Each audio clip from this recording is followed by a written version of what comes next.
LDO on a lot of preliminary plats. Do they review every plat and provide comments? Yes. As part of that review team, you have people from Stormwater, CDOT representative, we have Public Works, Fire Department. There's a whole group of people involved in staff review. So all the other preliminary plats that we've looked at, there were, and LDO had issues with it wherever it was along the way. They did that at the permitting process and not as part of As part of both. You'll go back and look at some of their staff reports. There's a section on, I think what it's called, but there's a section they do provide comments. Yeah. Each month. Typically not to the design of a project, though. Is that correct? Well, it meets design in terms of standards in terms of retaining wall and detention ponds. They haven't approved any of that information yet, and they do have concerns with this proposed development as shown. Yeah, I guess to be clear, what I'm asking is it true that a lot of times a lot of these issues are dealt with at permitting and not at preliminary plat? Could. But this is a very significant change in these detention ponds and retaining walls. You could have this preliminary plat approved, go through the design review at civil engineering stage. This plat doesn't mean any of that. Then they could come back with a following plat. We're not saying they can't come back. We're saying just look at the different design potential for this site. Maybe the applicant can address more of why it's drawn this way. That's it. Mr. Payne. Yeah, I've been here, I guess, 12 years, and I've never seen one, in my mind, turned down on a preliminary plat for this. I do have a question. How tall are the retaining walls on 27 that just got built in the middle of downtown and behind the apartments? Does anyone know how tall those are? No idea. Thank you. I would guess taller than 17 feet. That's my thoughts. Okay. Mr. Ingram.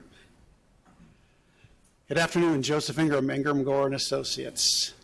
What you're seeing, and maybe why we haven't seen comments before, is because this is the new America. These are what builders are building on. You won't see a developer across America. I just came back from out west. Flat pads.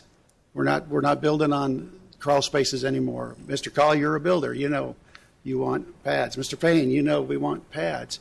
All the nationwide builders want flat pads. So the developer has chosen on the front end to do all the grading. We could have come back through and shown only grading on the road, and it would have been kind of a card game. But we could have shown and then come back and graded the pads afterwards, got preliminary plat approval. But we chose to show the grading. Mr. Brown intends to grade the entire site at one time. And I think, I don't ever want to say I'm the trickiest engineer around, but I think Dennis and I are pretty good engineers, and this is something we can do. It's not, these are civil engineering questions. This is what we do. And this is, in the scheme of things, I've done, you guys know, I've done lots of subdivision with just as much cut and fill that are built. They're done. They're in. People are living there. I mean, this isn't the first one. There's plenty that are probably up for approval right now that have this much cut. And then I just want to address, like I said, we're kind of confused about the layout thing, because the drive coming onto Big Ridge Road would be the same whether I change the grading inside or not. I mean, and then comparing it to Colonial Shores. Colonial Shores was built in 1979 on septic. You couldn't grade the lots because it was septic drain fields. Colonial Shores has 17% slopes on the roads because they couldn't grade the lots because they had to leave them undisturbed for septic. This is the new America. This is what's being built now. Like I said, it's the first time on a preliminary plat we've had this kind of, and it's kind of a slippery slope, because how much is too much grading? Where's the line? Is it 20 foot a cut? Is it 10 foot a cut? When do we decide, that we take the engineering out and we regulate it? It's kind of the same game we're playing on floodplains and steep slopes. We got to decide where engineers stop and where regulations begin. But I think I'd love to answer questions, and then I think Tripp might have a couple words to say too. Yeah, and I'm Tripp Brown. I'm with actually partner on the development on this project, and then also a earthwork contractor. And we do a lot of subdivisions in Chattanooga. We've been in business here for actually grew up in business, but have been in business in the Chattanooga area since 1997. And we do a lot of dirt work projects. And I mean, this project's no different than many other projects that we've done in the past. It does have, cut and fill, but no more or no less than some major subdivisions. And we've built plenty of retaining walls, 20, 25 foot in height, and they're still standing. And but anyway, again, it's like, and I sit down with a lot of developers, and a lot of these changes we're looking at making, we'll sit down, and I feel like the developer and the contractor should sit down and look at the plan in time and decide whether or not we think it's, it's not economically feasible to put in a 20-foot retaining wall. We'll make some field measurements with the engineer at the right time. But like I say, again, right now we're just looking for preliminary plat approval, and that's all I got to say. Thanks. Any questions for the applicant? I asked earlier, and I'll just ask again, was there any opposition present? Okay. Mr. Matthews?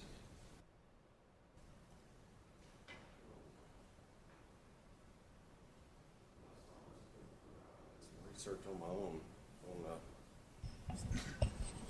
on this. I actually pulled an old deed where the property was bought for Colonial Shores. That property, it was 22 acres that was sold, that were added on to Colonial Shores before they developed that last section. Did you pay $2,600 an acre for this property that you're going to develop? The property we haven't closed the property yet. Okay, the property that, when I'm talking about the Colonial Shores, that property was purchased for $2,600 an acre. I think the demographics have changed just a little bit. I'm sure this land that you're talking about, I don't know if you want to divulge what you're paying for it, but I don't think that they could be developed in the same realm as Colonial Shores, just simple dollars. You're absolutely right. And that's all I have for now.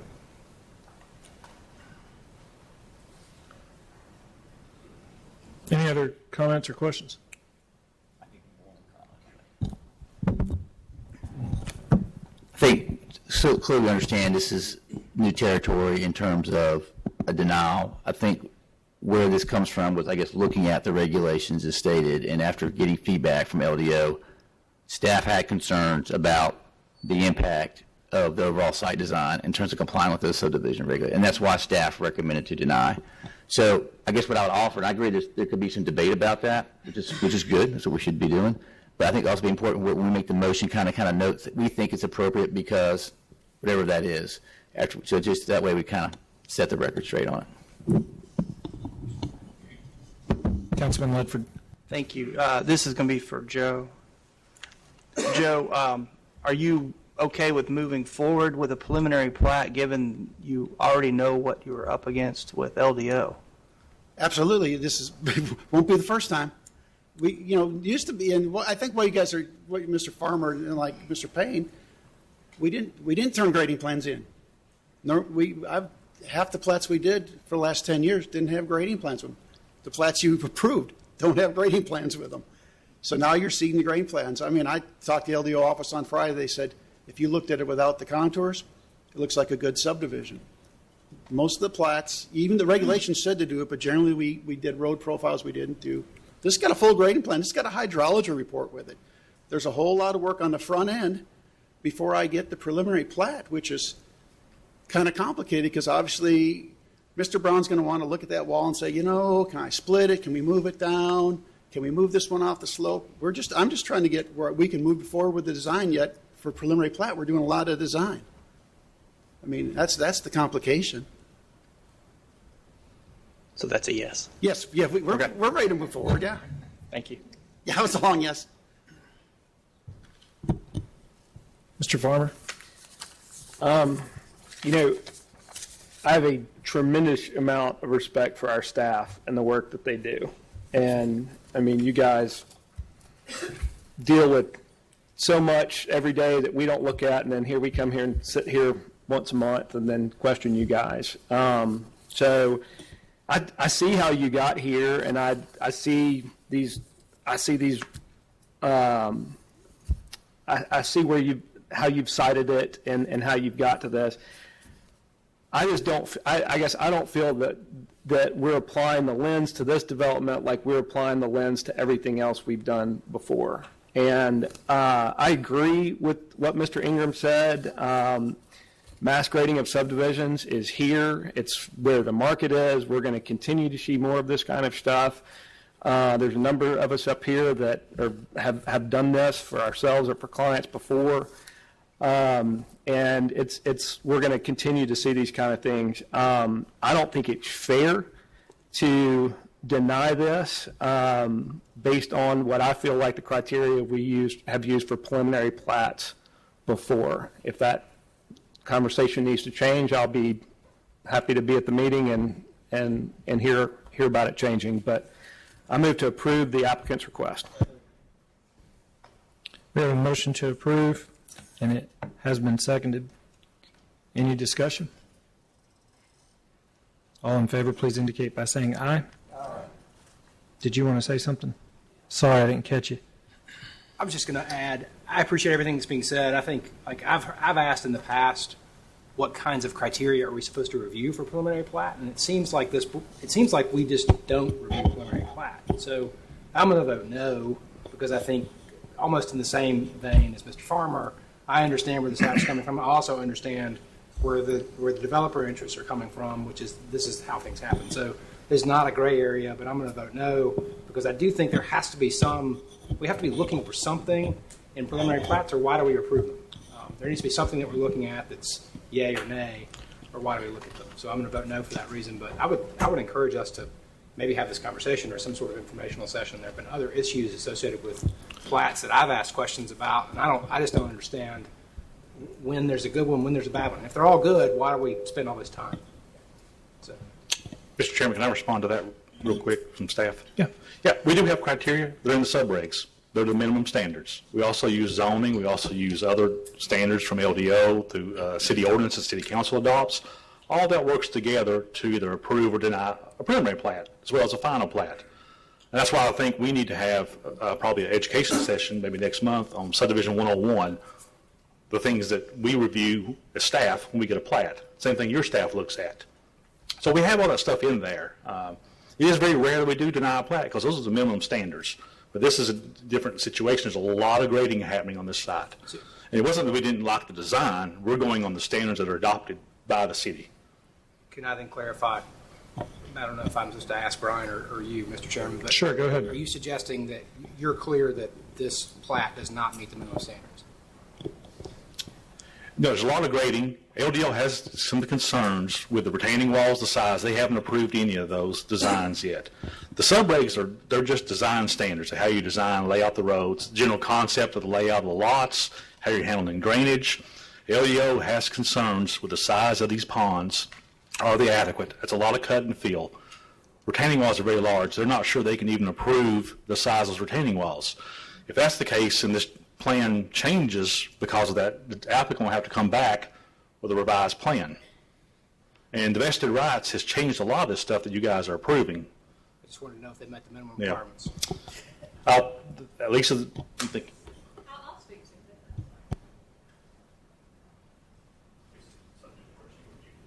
Oh, thank you. I've worked on this case for a while now. So we saw it in pre-submittal with the LDO staff. We also saw it in the subdivision review session, which is also attended by LDO and CDOT. Every staff person who's looked at this plat has had tremendous concerns about the design of the project. We've asked the applicant several times if there's any opportunity for discussion about redesign. Their perspective on the project is their builder needs flat pads. Ours is the concerns of the public that's out there, the neighbors, people are going to have to live there, and the impact of the road. So we looked at it from several different perspectives, design of the land, which the subregs speak to. We looked at it from grading. We talked to the city engineers. As I said, every person with some professional credentials behind their names that's not the developer has been against this project. So that's where our recommendation came from. Hey, Joseph, I've got a question for you. So we're in discussion, which I didn't realize, but we are in discussion. Joseph, Are you a PE? Not in Tennessee. Okay. Dennis is. Okay. Who's the PE on this project? Dennis. Okay. And who would be designing these walls? Tripp? No. Who would be designing these walls? It's typical that we use geos to design all our retaining walls. Okay. So they're a structural engineer? yeah, and so geotech, yeah. Okay. And are there city regulations that Indeed. they would have to adhere to for Absolutely. those walls? And what about the soil's ability to hold houses? Same. That's why we would use geos, because they would consolidate both the wall design Who and. is Geos? Geo Services. What do they do? Derek Derek Kilday. What do they do? They're geotechnical engineers. That's their specialty, is retaining. So they're engineers? Yes. Well, are there any city requirements in regards to what they can and can't do with the soils? Yes. Okay. And like I said, so they'll have to do, they'll look at the soils, they'll look at the wall, they'll design the wall, they'll sign the wall, they'll do the analysis on the wall. What about the stormwater issues that have been raised? Who, That's you design that that's stuff? me and Dennis. That's me and Dennis, and yeah, we do this a lot. I've got those other initials behind my name, the PhD. That's the one. I'm the one designing the storm drainage. and are there city requirements that you would have to adhere to on that? Would they double check your plans on the Always. walls and those sorts of things? Yes, sir. Okay. All right, that's all I have. Yeah, we're kind of in the middle. I figure at this point we might as well have discussion. Okay. Mr. Knowles, yes.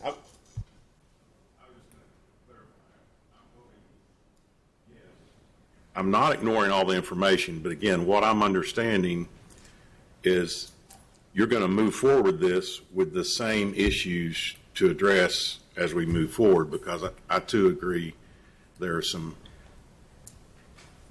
well, many items that need to be looked at that the staff recommended. And yeah, this has been a little different, but this moves forward and they're still going to have to deal with these issues. Am I understanding that correctly? That's correct. Okay. So that's just to be on the record with why I voted it forward. Any other discussion? We do have a motion to approve. All in favor, please indicate by saying aye. Aye. Any opposed? Motion carries. Thank you.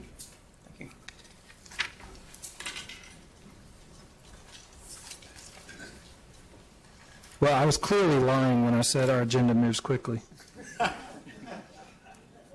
Sorry about that.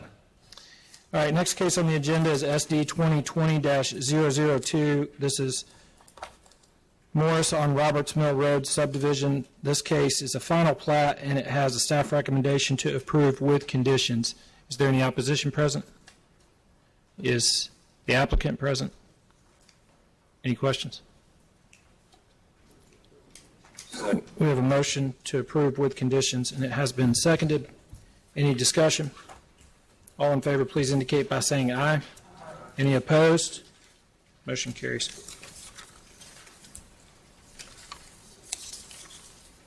Next case on the agenda is SD 2020-004.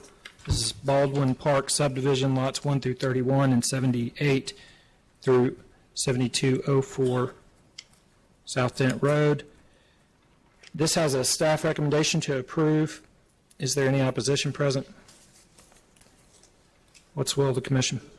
We have a motion to approve, and it has been seconded. Any discussion? All in favor, please indicate by saying aye. Any opposed? Motion carries. For the record, Mr. Farmer recused himself. Next case on the agenda is SD 2020-009. This is the Southern Legacy subdivision, lots 1 through 23, located at 2512 Will Kelly Road. This has a staff recommendation to approve. Is there any opposition present? We have a motion to approve, and it has been seconded. Any discussion? All in favor, please indicate by saying aye. Any opposed? Motion carries. Mr. Matthews recused himself. SD 2020-010, Ingle Park subdivision, lots 1 through 12 and 141 through 150, located at the 660 block of Julian Road, has a staff recommendation to approve. Is there any opposition present? We have a motion to approve, and it has been seconded. Any discussion?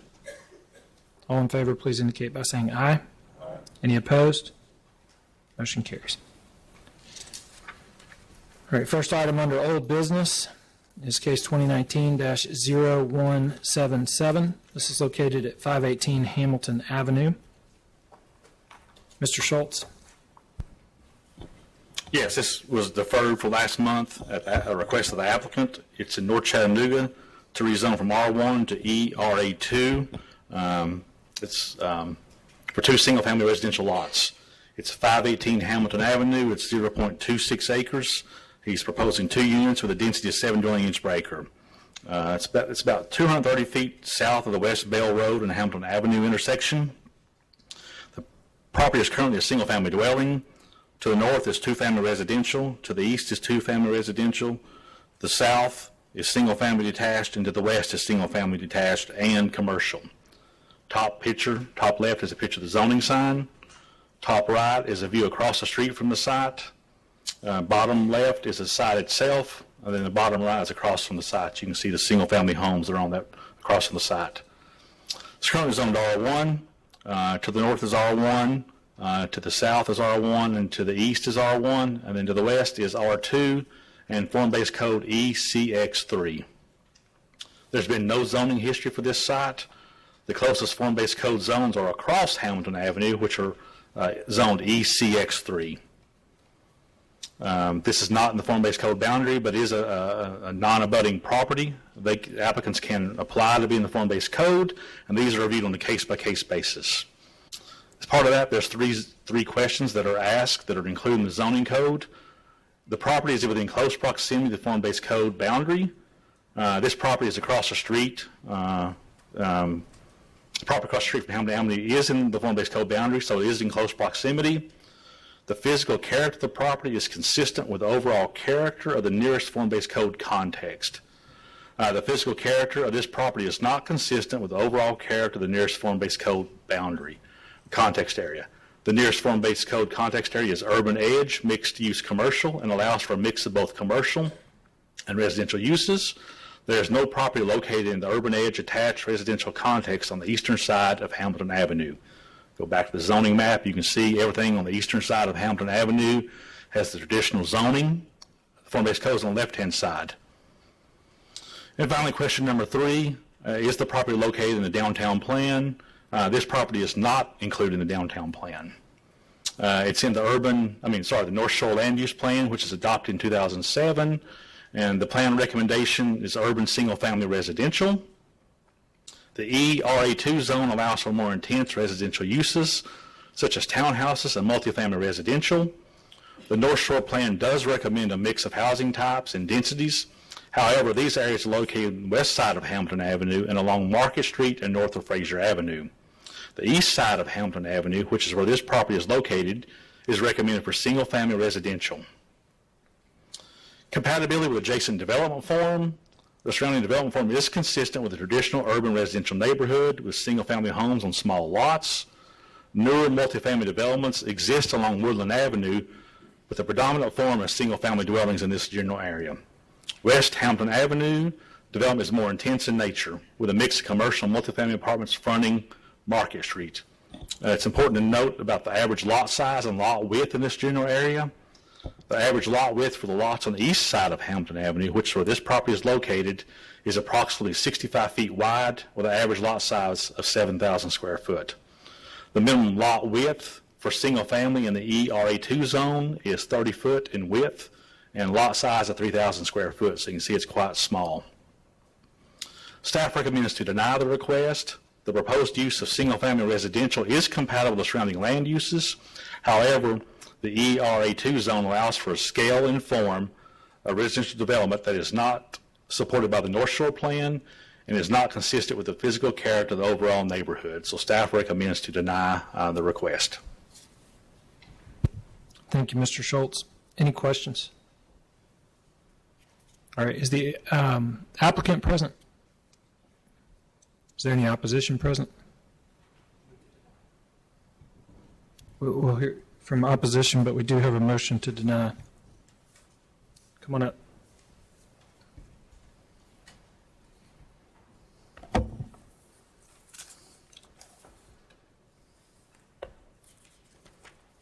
Afternoon. My name is Dale Short. I live in a house adjacent to the property in question. The staff report recommends a clear denial across all the evaluation factors. As I said at the last meeting last month, the staff report is spot on as to all the technical reasons for you to deny this rezoning request. What I'd like to add is the neighborhood personal perspective. As the staff report points out, the 2007 North Shore Plan designated properties east of Hamilton Avenue as R1.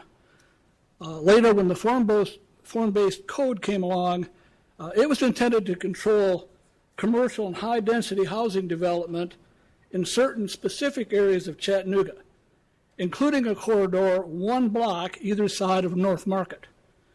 Hamilton Avenue was established as a clear stopping point for the form-based code. The form-based code was intended to control large parcels of real estate for some very specific development purposes. It was not intended to be applied to a single lot just for a builder preference. In fact, the form-based code has, as was pointed out in the staff report, the form-based code has very specific criteria for how it can be expanded. And those criteria are addressed in the staff report with a no recommendation for this request. Now, if the neighborhood wanted to change its character and be controlled under the form-based code, I think that would be a valid reason to consider rezoning. That's certainly not the case here. There are currently 10 homeowners who live in the R1 zone, people that own their homes and live there. Okay?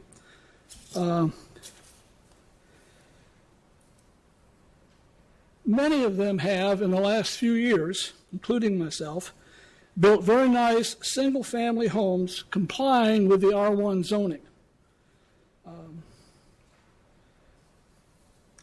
Of those 10 homeowners that live there, 8 of them have signed this petition against the rezoning. The only 2 that didn't, it's not because they're for the rezoning, they have specific conflict of interest issues which prevents them from signing the petition. Okay? After the meeting here last month, I gave the developer, Mitch Holland, a copy of this. We talked out in the hallway for quite a while. I gave him a copy of this petition and encouraged him to contact the signers and give them his side of the story. I also contacted each of the signers in writing. And that letter, which is attached to the petition here, points out that Mitch's application says he wants to build 2 single-family homes. But as stated in the staff report, allowing the form-based code into the neighborhood allows for other development types. I told my neighbors that my position would be to oppose any introduction of the form-based code into our neighborhood, and that if they wanted their names removed from the petition, all they had to do was call me. I've only received 1 call, and that was in support of my position. In summarizing, the reason for our opposition is simple. None of us that live there want our neighborhood subjected to the type of development permitted under the form-based code. Allowing a single piece of property to be rezoned, even if it were rezoned with conditions, opens up the entire neighborhood to eventual rezoning under the expansion provisions of the form-based code. I ask that you honor your staff recommendation and the wishes of the affected homeowners and deny this request. Thank you. Any questions? Do I need to turn the, do you want to? You can give it to Mr. Okay. Yeah, that's fine. Thank you.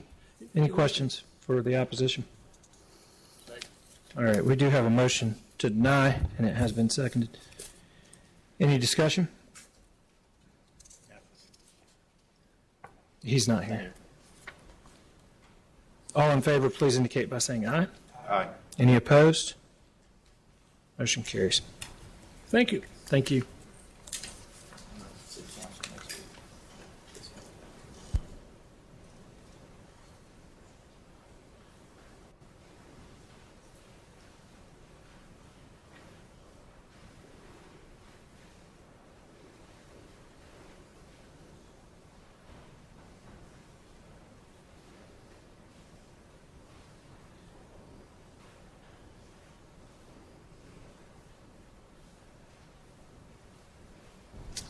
All right, first item under new business is case 2020-0001.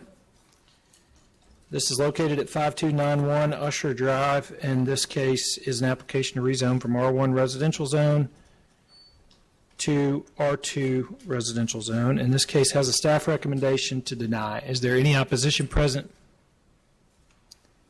You are here in opposition? And is the applicant present? Okay. All right. Does anybody want to volunteer to speak on behalf of the applicant? Okay. I will, but when the time is right. Can you give us the staff report, Yes. Mr. Schultz? Will. This is a request to rezone from R1 to R2, 5291 Usher Drive in the Alton Park community. It's about 100 foot to the north of the Housley Road and Usher Drive intersection. Here's a closer view of that. It's 0.22 acres in size. It's currently a vacant duplex. Adjacent land use include a vacant duplex to the north, single-family detached residential to the east. To the south is vacant land, and then to the west is a religious institution. Top left is a picture of the zoning notification sign. The top right is a picture of the site itself. You can see it's a vacant duplex, and just to the right of that picture is the other duplex. Bottom left is a picture of the duplex itself, and then the bottom right is a view of Usher Drive looking north. Zoned R1, everything to the north, south, and east is R1. To the west is R1, and then further west you have R2 zoning. This property had a rezoning request in 2002 to rezone from R1 to into R2 in 2002. That case was denied. The request was not compatible with the adopted land use plan, which recommends single-family residential. City Council denied the request because it is an R1 residential zoned area where the neighborhood put forth the work to revitalize the community. This is in the Alton Park Master Plan, which is adopted in 2000. That plan recommends single-family residential. Compatibility with adjacent land uses. The proposed zone allows for residential uses that are compatible with adjacent residential uses.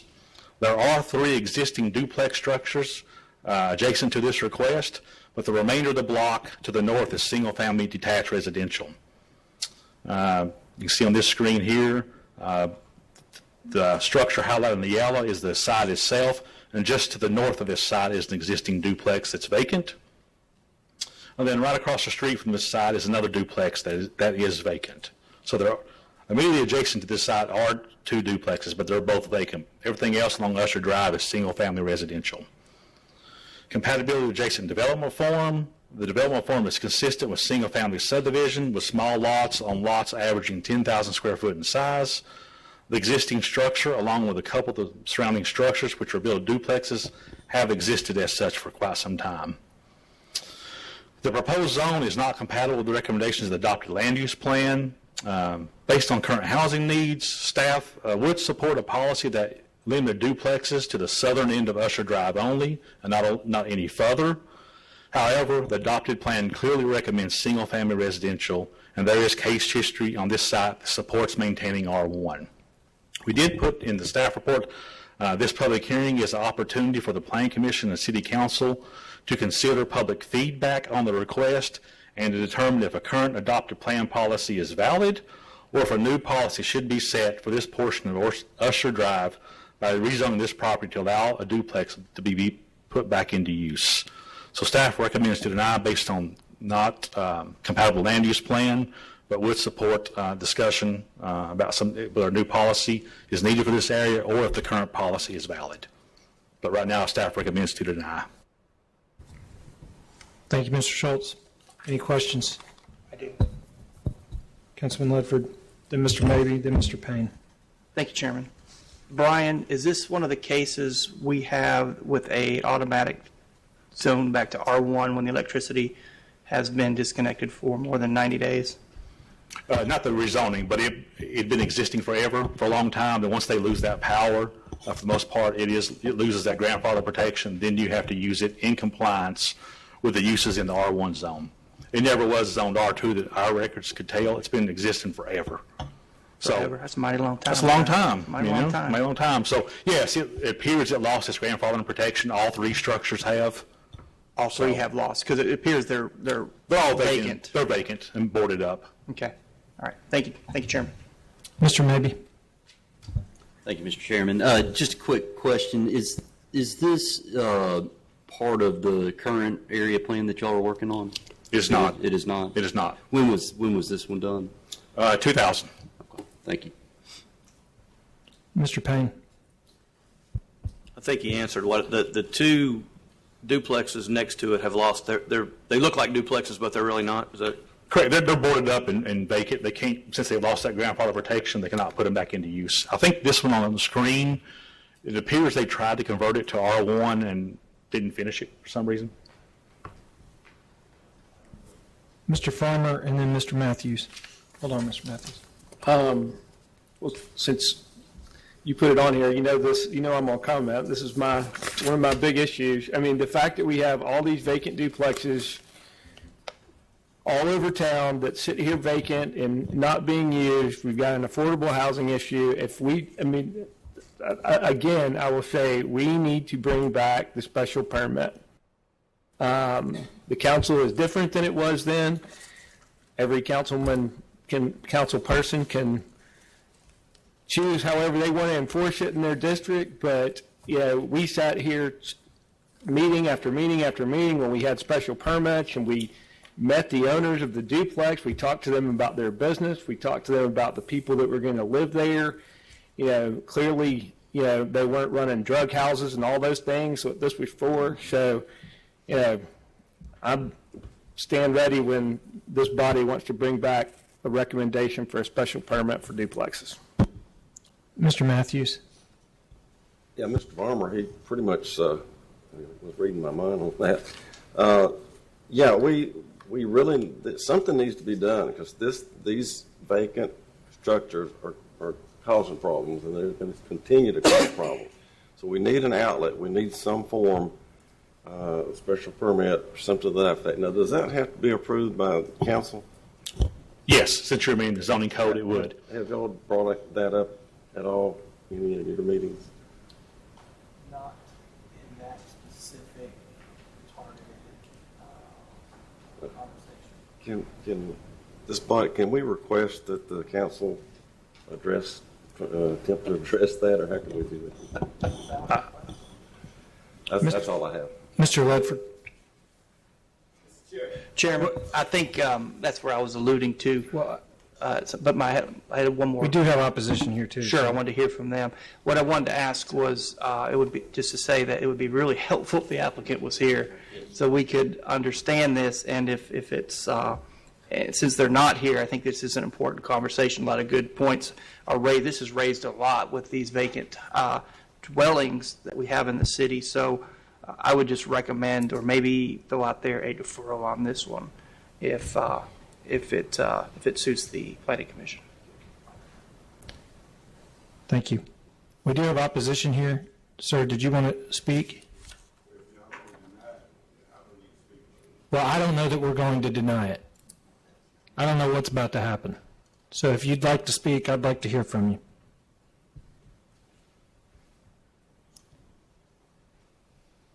Councilman Oglesby, do you want to speak as well? Yeah, just a couple of seconds, if I may, Mr. Sure. Chair. Yeah, Erskine Oglesby, District 7. Yes, I have been in contact with the person that wants to convert this back to R2. has a vision for how he wants to see this done.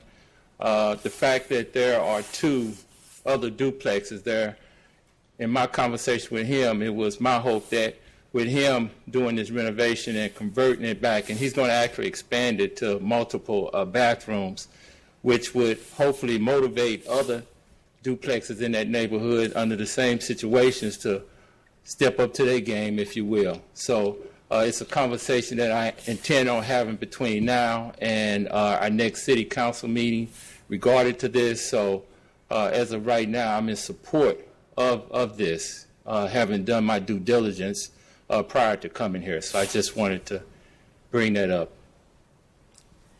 Thank you. Any questions for the Thank you. councilman?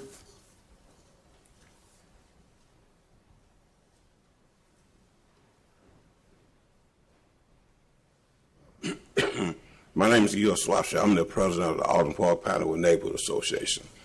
And the big concern about this is that they can understand that the duplex need to be remodeled or re-renovated, but the biggest concern is why do they need to rezone it to R2 to do this? Because when they rezone it to R2, what the neighborhood is concerned about is trying to get it back rezoned to R1 against single families, because those apartments, those duplexes have been there for a while, and they've been grandfathered in, but they stay empty more than they be occupied.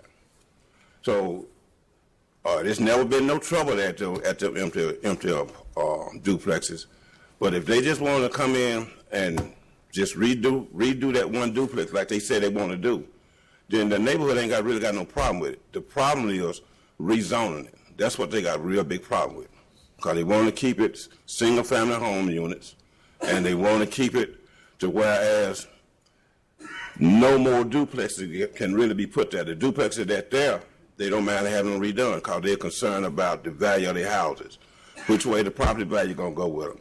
And like I said, they've been there for I've been there 50 years, and they've been there.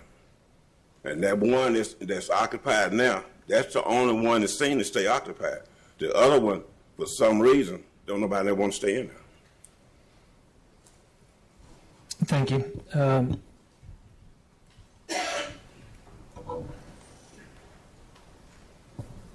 Mr. Chairman, I appreciate the comments that were just made, and I'm also very and always excited when someone is willing to renovate and renew something in a neighborhood, especially with dwellings that need such desperate attention. And I think there's a lot of hope here, and I have the utmost confidence in the District 7 representative who's working hard in that area. And I think this is a great opportunity to make these a much better place and a very healthy place for someone to live, and I'd like to move to approve. We have a motion to approve, and it has been properly seconded. Any discussion?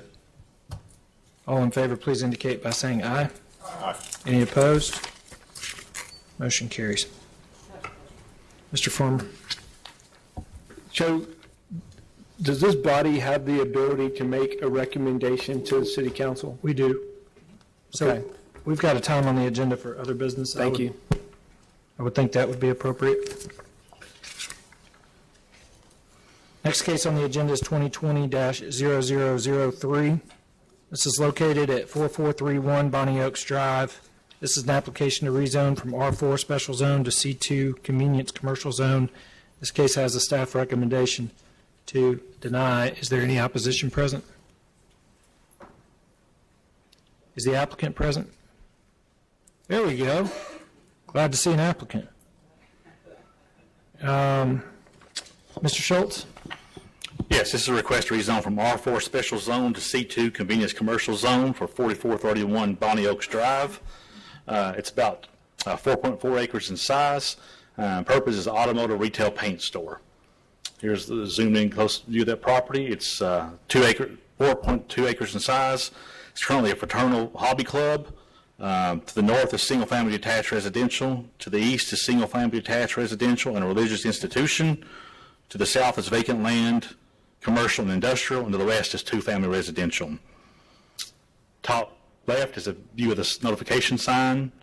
Top right is a view of the site on the left-hand side and looking down Bonnie Oaks toward Highway 153. Bottom left is a view of the site itself, and then the bottom right is a parking located at the rear of the site. As I stated, this site's currently zoned R4. To the north is R1 and R4. To the east is R1, and further east towards Highway 153 is C2. To the south, you have a couple zones. You have R1, R2, and C2 convenience commercial. And to the west, R2, R1, and further west is C5 with conditions on that C5. There has been some zoning history in this general area, not particularly on this site, but in the general vicinity. To the west, 2018, that property was rezoned from R4 to C5 with conditions. And then in 1997 and 1985, those C2 zones along Highway 153 were rezoned from R1 to C2. Those do have conditions on them as well. This is located in Highway 58 Community Land Use Plan, which is adopted in 2002. The plan recommends office townhouses for this site. The plan also discourages spot zone or spot commercial zoning. It also recommends buffering residential areas with lower intensity uses where possible, and using office as a transition between high intensity uses and low density residential uses. This is a reminder of what the R4 and C2 zone allow. R4 allows residential dwellings, lodging, boarding and bed and breakfast, offices and labs, banks and bank branches, professional clubs, and funeral homes. The C2 has a wide range of uses, including residential, retail uses, offices, hospitals, motels and hotels, open-air markets, kennels, and adult-oriented establishments. The C2 zone requires a Type B landscape buffer where abutting low-density and high-density residential zones. No buffer is required where abutting commercial, office, or manufacturing or warehouse zones. We looked at compatibility with adjacent land uses. The request is compatible with commercial and industrial uses to the south, but those residential uses to the north, west, and east of the property may be impacted by nuisance uses permitted in the C2 zone, such as auto-oriented uses, adult-oriented businesses, and outdoor storage. We also looked at the development form. The surrounding development form is inconsistent development pattern mixed with single-family homes on large lots, industrial structures, and institutional buildings fronting along Bonnie Oaks Drive.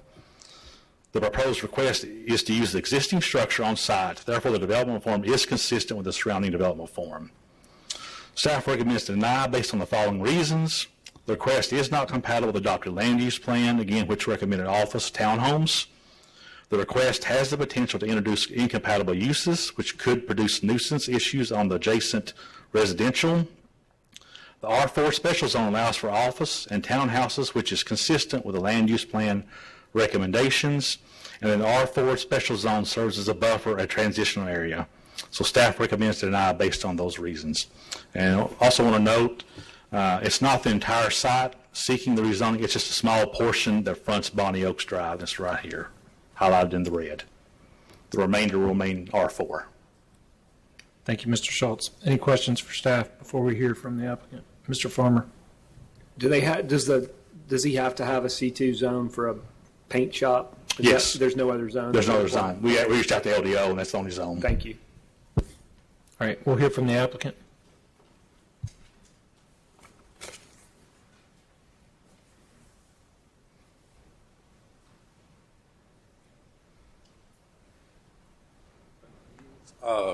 I just want to mention, we're not a retail, we're more of the jobber. People don't come to us.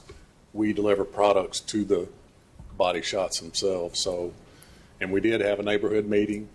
Councilman Gilbert was there, and the neighborhood voted unanimously for, approval of that. So, look at my notes. We're not going to change the building at all other than maintenance, painting, any repairs that need to be done. Councilman Gilbert he said with conditions, which would be for it to be our business in whatever office that we do.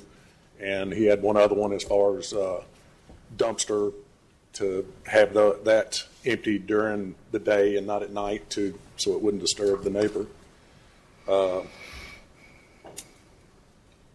and we're a very quiet user. We only have like 5 employees there, and at one time they may be there all in the morning, and then the rest of the time there may just be 2 people there. So as far as traffic and stuff, we're not going to really be doing any, upsetting that any more than maybe what it already is. So.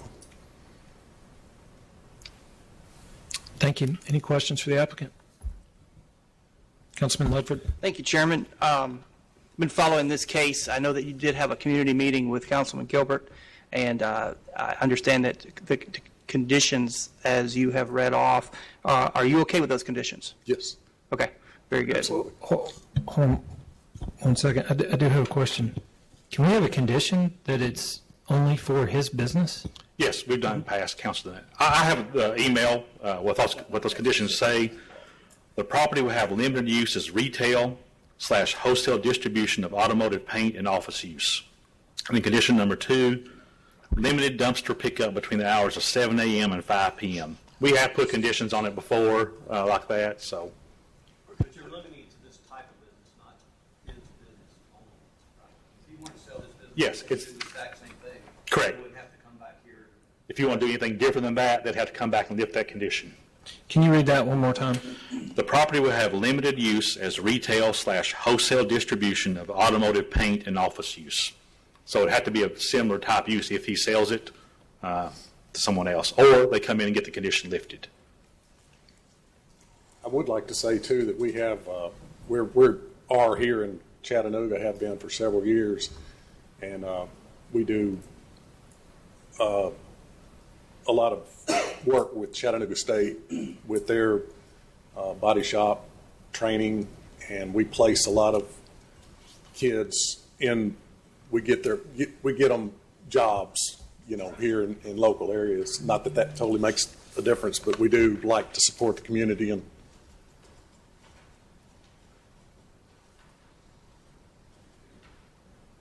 Mr. Mabee. Thank you, Mr. Chairman. I completely understand where the staff was coming from on this one in terms of a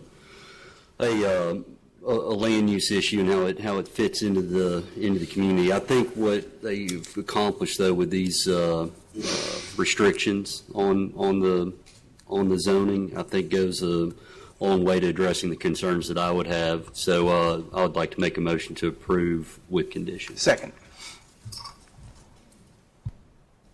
We do have a motion and a second. I'll open the floor with discussion, which I would like to suggest that there be an alteration to the condition. Currently, the condition is the property will have limited use as retail wholesale distribution of automotive paint and office use. I can't fathom why we have to have automotive paint in there. Maybe council adds that back in. I'm not a huge fan of the fact that we're conditioning it for a specific type of business as much as we would be, retail and wholesale distribution and office use without that automotive paint in there. These conditions are, in my opinion, really crazy. Not the limited dumpster pickup, but every time we're conditioning it for a cat clinic only, which we've done, or, a handful of other. They're all going to end up back here at some point. I mean, these zonings last forever. And so anyways, that would just be one suggestion is that we take out the automotive paint aspect. Council may end up adding it back in, but just a thought.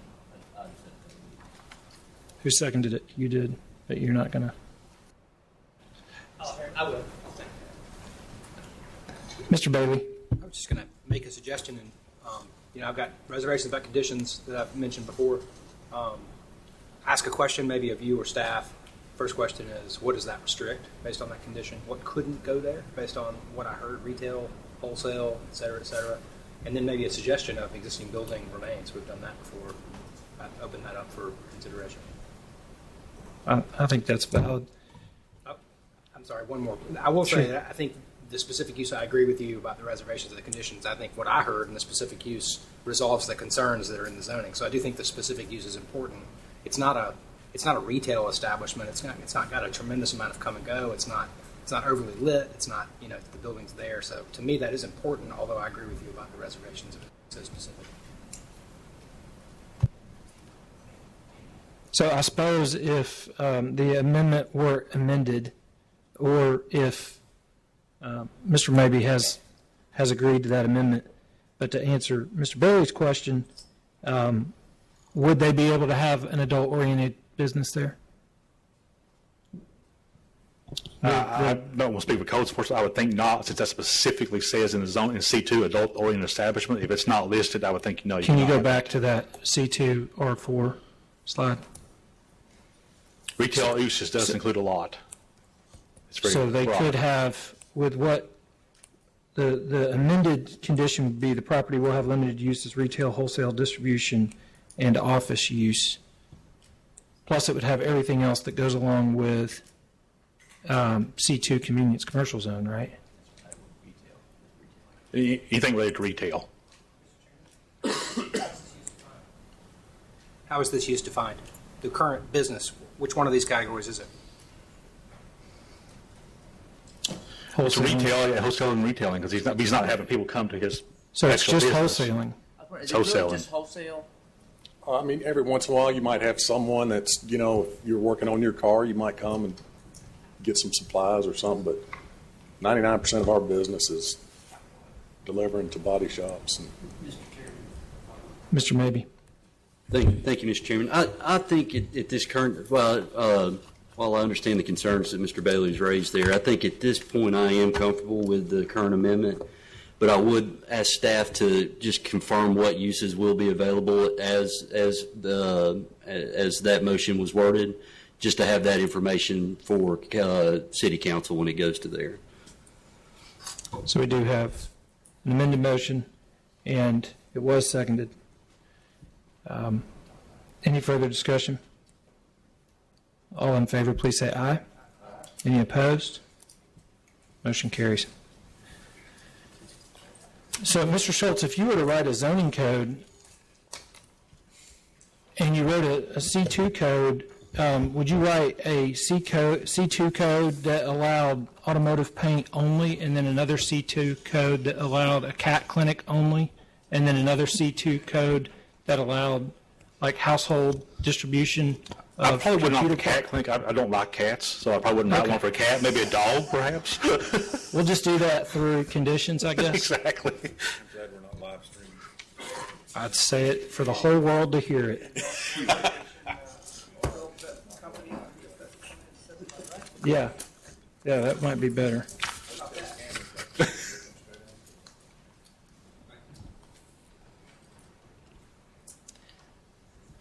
Next case on the agenda is case 2020-0004. This is located at 2000 Stewart Street. It's an application to rezone from R1 residential zone to M3 warehouse and wholesale zone. This has a staff recommendation to deny. Is there any opposition present? Is the applicant present? Okay. Mr. Schultz. Yes, this is a request to rezone from R1 to M3 warehouse and wholesale zone for part of 2000 Stewart Street.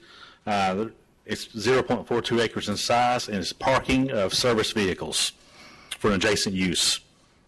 Here's a closer view of that property. It's about 220 feet to the east of the Roanoke Avenue and Stewart Street intersection. That's right here. It's currently vacant land. Adjacent land uses include to the north, single-family detached residential and commercial. To the east is single-family detached residential. South, single-family detached residential. And to the west is industrial/warehousing. Top left is a picture of the zoning notification sign. Top right is a view of the site itself. You can see that site's been currently gravelled. Bottom left is a view of adjacent single-family dwellings. And then the bottom right is another view of some adjacent single-family detached dwellings. It's currently zoned R1. To the north and south is R1 residential. To the east is R1, and then further east is M2 and M1. And to the west is M1 zoning. There is some zoning history on this particular site and adjacent uses.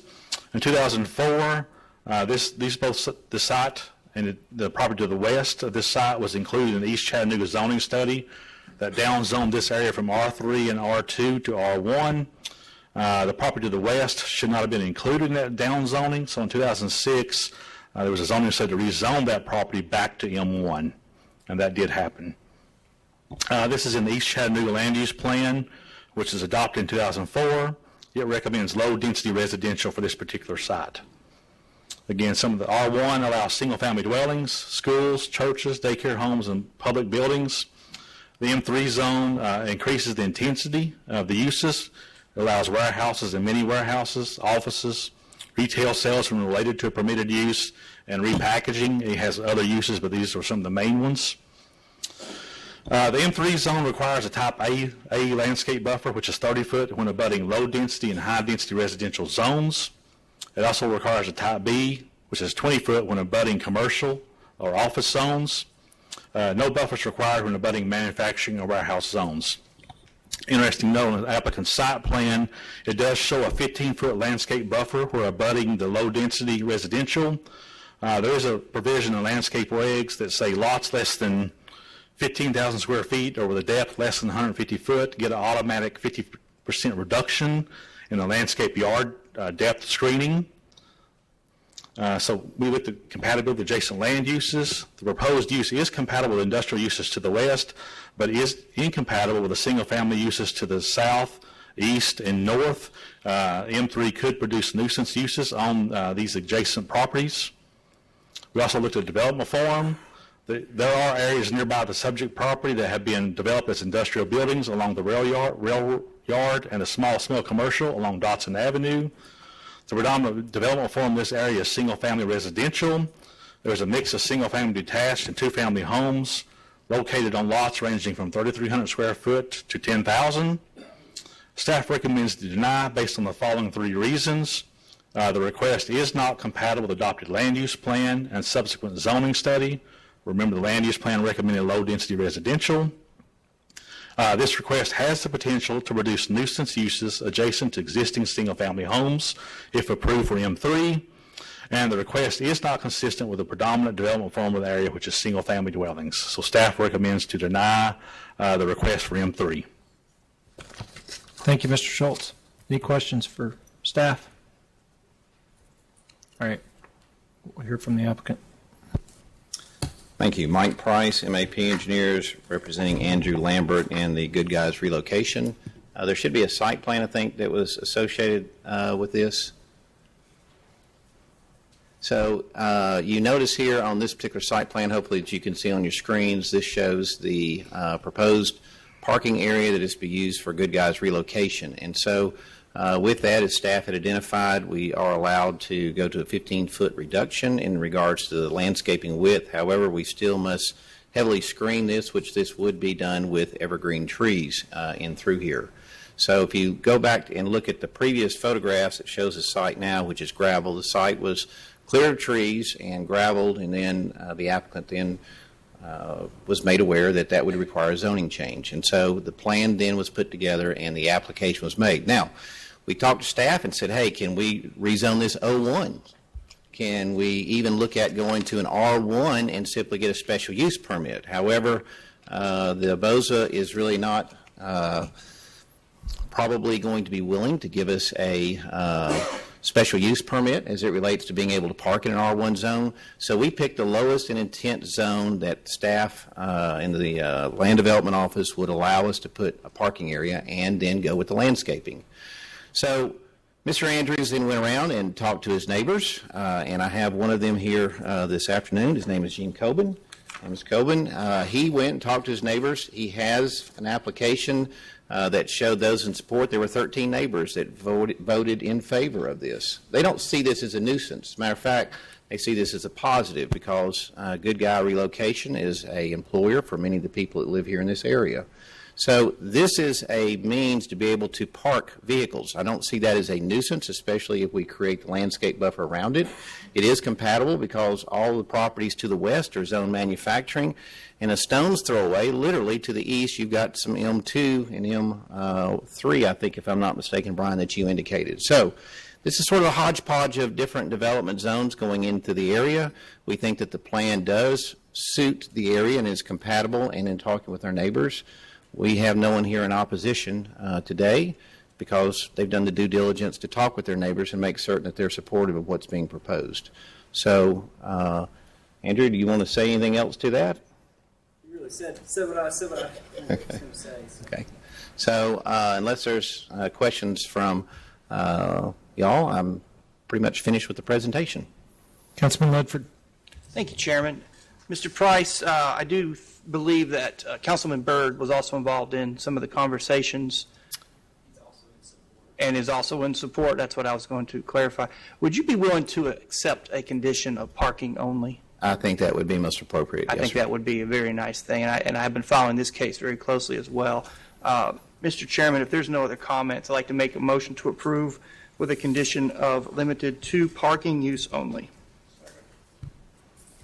We have a motion with the added condition, and it has been properly seconded. Fast question. Mr. Farmer. That's the only zone that would fit a parking lot? I mean, that... What he's saying is he could get other zones, but they require going through Boza. Yeah, there's other zones out there. I heard... The applicant stated that. There's other zones out there you have to go through Boza to get a special permit. Okay.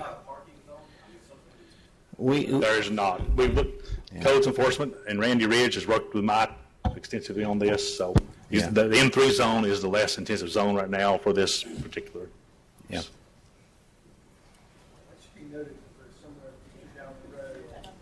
Keep in mind, we are doing a zoning code assessment. Maybe that zoning code assessment may pick up things like that. All right, any other discussion? Anybody want to add a condition that it be for good guys relocation only? I'm sorry, Yeah. All in favor, please indicate by saying aye. Any opposed? Motion carries. Thank you very much.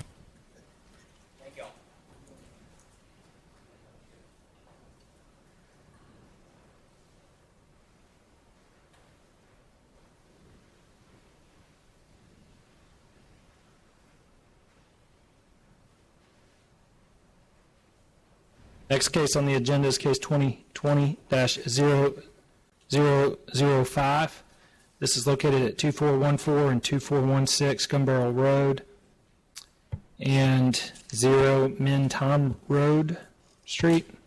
This is an application to rezone from RTZ Residential Townhouse 0 Lot Line Zone with conditions to RT1 Residential Townhouse Zone. And this has a staff recommendation to approve with conditions. Is there any opposition present? Is the applicant present? Mr. Price. We accept staff recommendations, so unless there's questions, we would ask for approval. Second. We have a motion to approve with conditions, and it has been properly seconded. Any discussion? All in favor, please indicate by saying aye. Any opposed? Motion carries. Thank you very much. Next case on the agenda is case 2020-0006. This is located at 1331 Burgess Road. It's an application to rezone from R1 residential zone to A1 urban agricultural zone. This has a staff recommendation to approve. Is there any opposition present? We have a motion to approve, and it has been properly seconded. Any discussion? All in favor, please indicate by saying aye. Any opposed? Motion carries. Next case on the agenda is case 2020-0007. This is a special exceptions permit for lots less than 5 acres in the A1 urban agricultural zone. This has a staff recommendation to approve. Is there any opposition present? We have a motion to approve, and it has been properly seconded. Any discussion? There are no conditions. All in favor, please indicate by saying aye. Any opposed? Motion carries. Case 2020-0008 is located at 5975 Grasshopper Road. This is a special exceptions permit for an event facility for a wedding venue. This has a staff recommendation to approve with conditions. Is there any opposition present? Okay. And is the applicant present? Mr. Schultz. Yes, this is a request for special permit for a wedding event facility for a wedding venue at 5975 Grasshopper Road in the A1 Agricultural District. The property is about 32 acres in size. It's located at 5975 Grasshopper Road. You can see on the screen it's highlighted in the yellow here. It's currently a single-family dwelling and agricultural uses. To the north is single-family detached residential. To the east is single-family detached. To the south is single-family detached, and the west is agricultural. These are all large lot residential uses. Top left is a picture of the notification sign. Top right is a view of the site itself. Bottom left is a view of the site, and then the bottom right is a view of the single-family homes across from the site. It's currently zoned A1. Everything around this property is A1.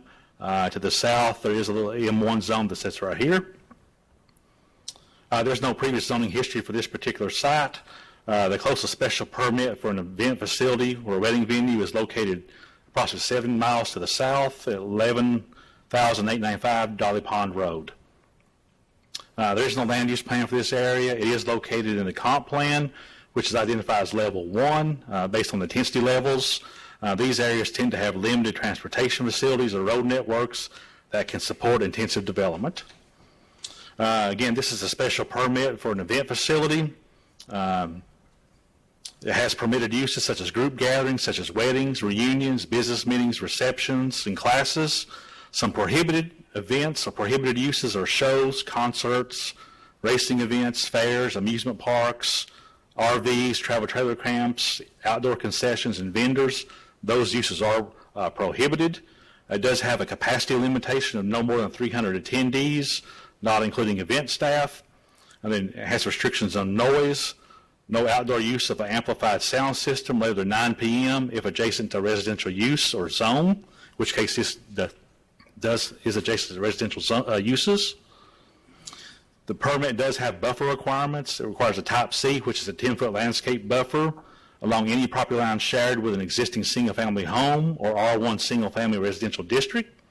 It does have required setbacks. Structures, whether permanent or temporary, shall be set back 30 feet from all property lines shared with a single-family home or single-family zone. Parking, adequate on-site parking, and ingress and egress must be approved by the Hamilton County engineer. Has restrictions on signage. You're allowed one sign, 16 square foot in area. Alcohol, the serving of beer and alcohol shall follow requirements of the state and local regulations. You have to have an approved waste system, whether that's septic or sewer. And then any violation of these permit requirements, the permit can be revoked. It does have an application site plan required as part of this permit. Site plan was submitted and does meet the requirements of the site plan requirements. Compatibility with adjacent land uses development form. The proposed event facility is compatible with adjacent residential and agricultural uses. The surrounding development form is rural in character, with homes located on large agricultural lots. The proposed use of existing barns on site would be compatible with the surrounding development form. We did have a thing in here about concerns with nuisance issues. The site plan shows proper screening, parking provided on site, and the facilities are an appropriate distance from abutting properties based on the special permit requirements. In order to eliminate possible traffic nuisances to adjacent neighbors, staff recommends a condition be added to allow access to the site from Grasshopper Road only and not from Braxton Lane. There is a private drive that abuts this property, which is Braxton Lane. That is a private road, so staff is recommending approval to restrict access from Braxton Lane. And staff also recommends that the applicant provide a wayfinding sign directing access to the site from Grasshopper Road and not Braxton Lane. So staff recommends approve with condition. Access to the site during special events/weddings shall be from Grasshopper Road only and not Braxton Lane. The reason for the recommendation of approve is the request is compatible with the comp plan and the request is compatible with the surrounding uses and development form. So staff recommends approve with one condition. Thank you, Mr. Schultz. Any questions for staff? All right, we'll hear from the applicant first.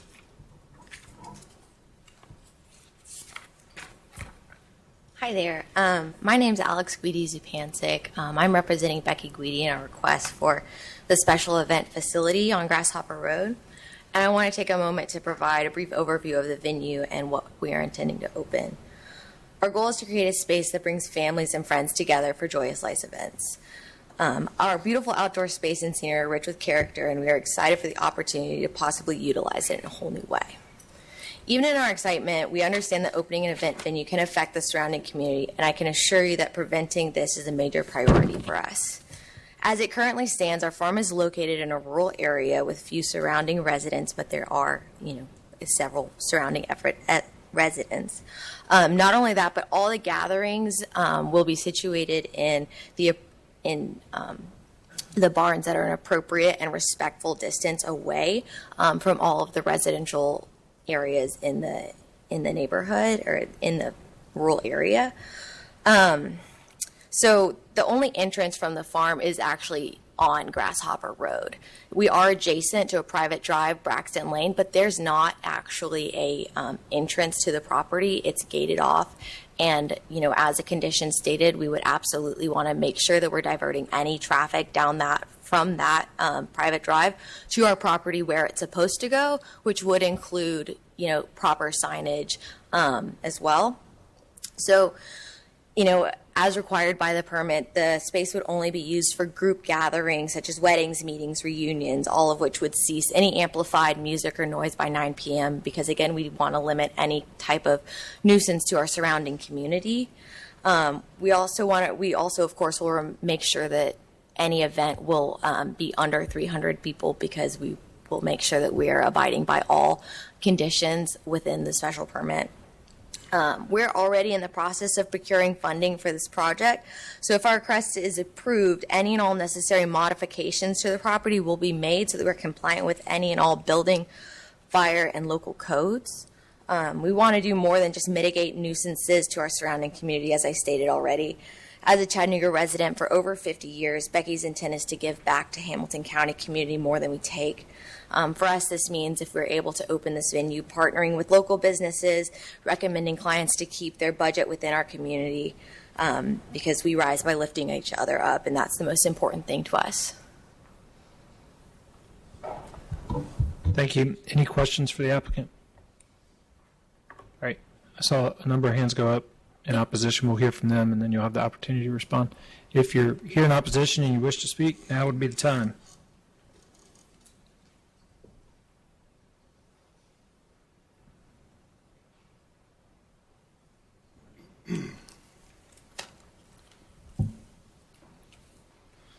So my name's Johnny Ritchie. I'm a adjoining landowner that adjoins our property.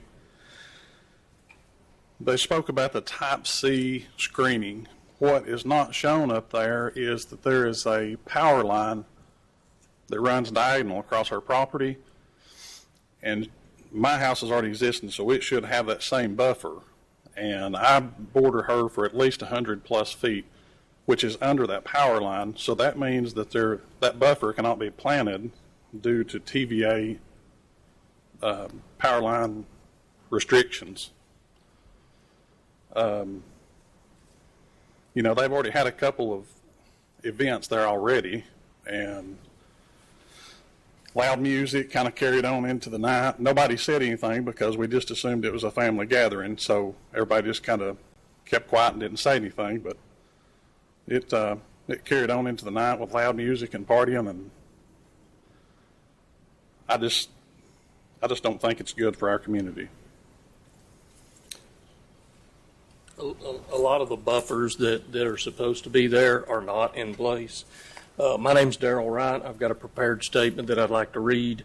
I've had a lot of personal issues out of the property owner.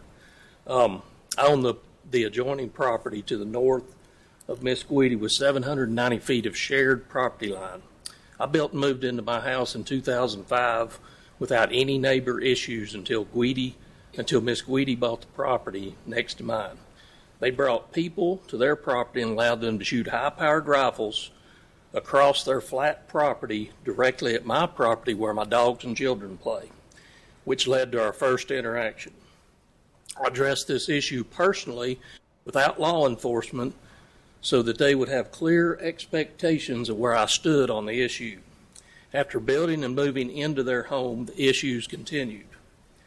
Their dogs, along with friends and family's dogs, run freely through the neighborhood with only ineffective barbed wire fencing bordering their yard. Neighbors on Braxton Lane, as well as myself, occasionally with leashed dogs would enjoy walking the private road prior to being threatened by Miss Guidi's and other neighbors' dogs. While walking on Braxton Lane, the dogs belonging to Miss Guidi's daughter came through the barbed wire fence threatening to attack until I proceeded with aggression. Mr. and Miss Guidi responded to the incident with 30 feet of plastic fencing that is not only ineffective but unsightly. On several occasions, Miss Guidi promised to build a fence to retain her dogs. I've offered to help build that fence twice. Currently, no such fence exists. After contacting the Humane Society in September of 2018, I was instructed to document and submit pictures and videos of all dogs at large. That case is ongoing. I filed a police report in October of 2018 when Miss Guidi hosted a party at her house, and later that evening my driveway was graffitied with FU on the driveway in ketchup. I filed a second police report in April of 2019 when 3 individuals came onto my property, threatened and assaulted me in my driveway, one of which is a violent convicted felon and good friend of the Guidi family who also works at their property. A third police report was filed after the same convicted felon and friend of Miss Guidi hosted a party Halloween weekend 2019, and my mailbox was stolen. My pampas grass was rolled. Based on the history, these people have a total disregard for law and boundaries, thus allowing this individual to proceed with this special permit, in my opinion, would be irresponsible. And I do have pictures that are captioned that shows every bit of everything that I've stated in this statement.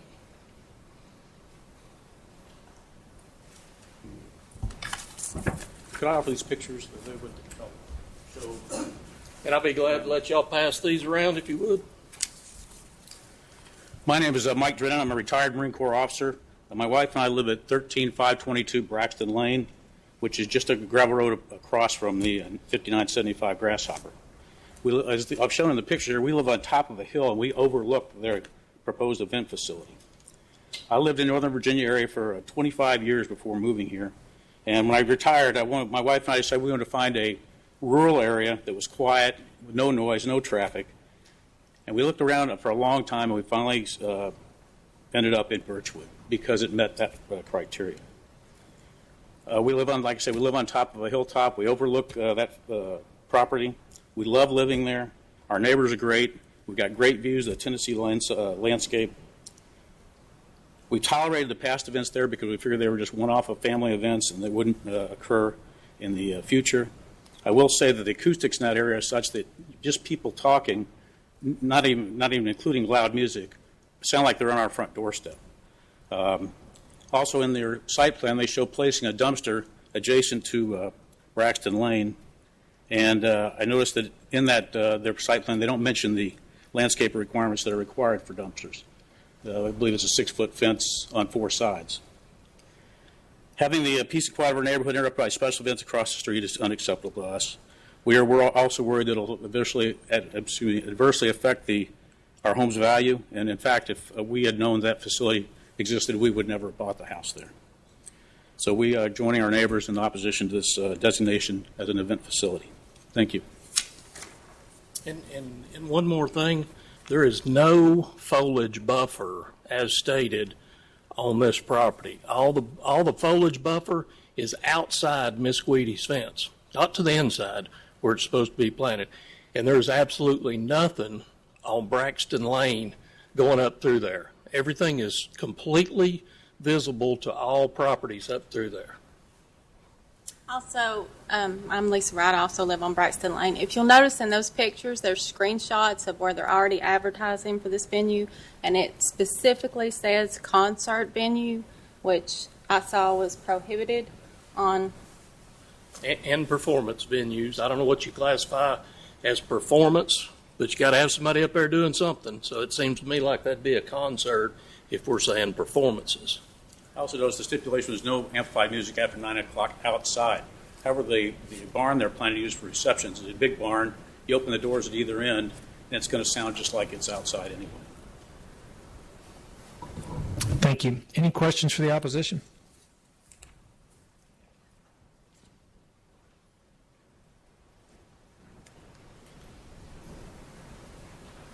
You've got 2 minutes to respond. Great. Thank you. Thanks so much for that. We appreciate, everyone's side and everyone's opinion.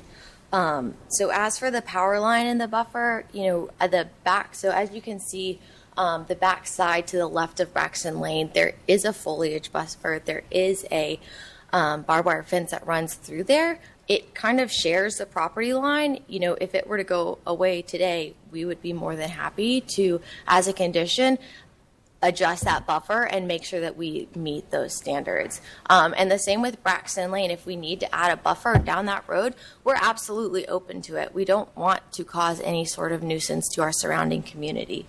However, the personal issues that were mentioned regarding the police reports that were filed, they actually had nothing to do with our family. I'm not sure why that the neighbor believes that we, put ketchup on his driveway or we rolled his farm. I'm 26 years old, my sister's 28, and my mom is 50. We're adults. We don't do that. And so I'm not really sure why we're getting roped in with that.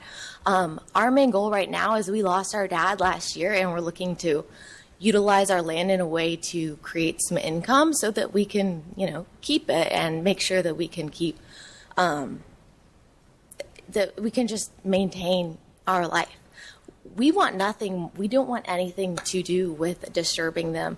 As for the dogs, we've actually purchased an invisible fence because we want to maintain the aesthetic of our home, but also, I respect that this is out in the country, so the barbed wire fence isn't going to be enough, and we have heard Mr. Wright's concerns, and we don't want to cause him or his family any problems, so we have purchased an electric fence. Now, with that, we're working on training it. It takes a minute. We do have dogs. It is the country. Let's see, what else do we have? Ma'am, I'm sorry, you're out of time. Oh, I'm sorry. Thank you. Okay. That's all right. For the applicant. Thank you, ma'am. How many events have you already had there? Oh, we did have 2, and they were family events. It was my wedding and my sister's wedding.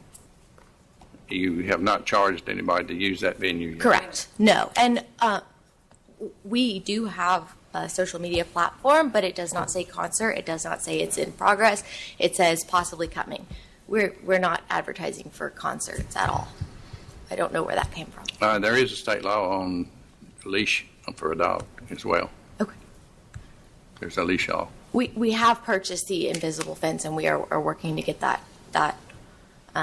maintained. And to our knowledge, they had stayed on our property in the last month or so. That is something that we are working on and doing everything that we can to make sure that they maintain our property. And I'm sorry. Thank you. Mm-hmm. Ma'am, I'm sorry. Were you here to speak for the applicant? Yeah. Okay, so the time for the applicant's up and the time for the opposition's up. So I'm sorry. Thank you.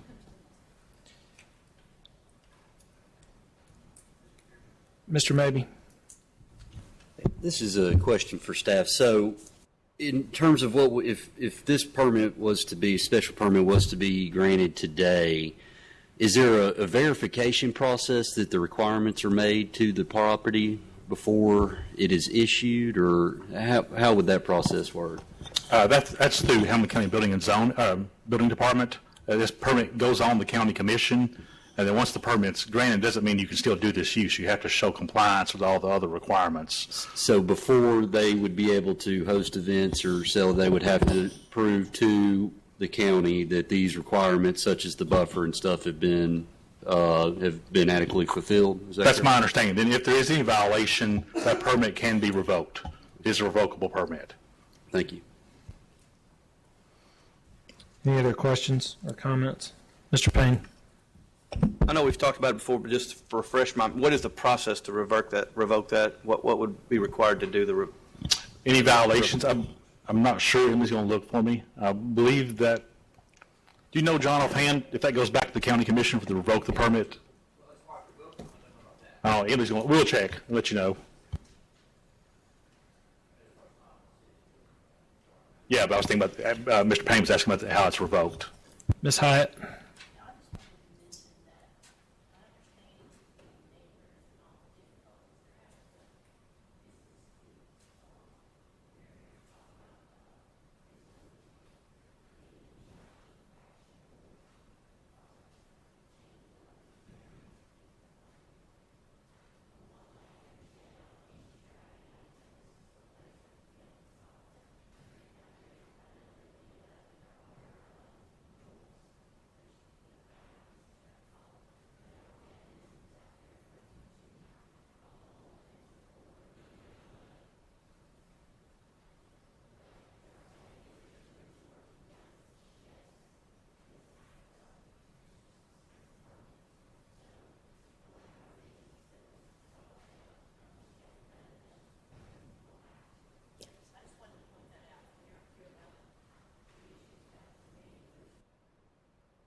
Absolutely.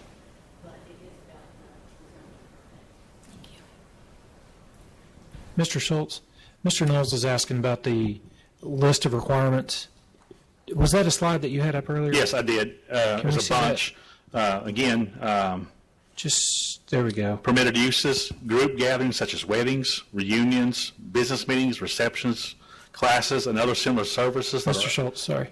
We just wanted to look at it. Look at it. You want to hear me talk about it? You can do your own thing. Okay. I'll go back to looking for the enforcement. Mr. Varone and Mr. Matthews.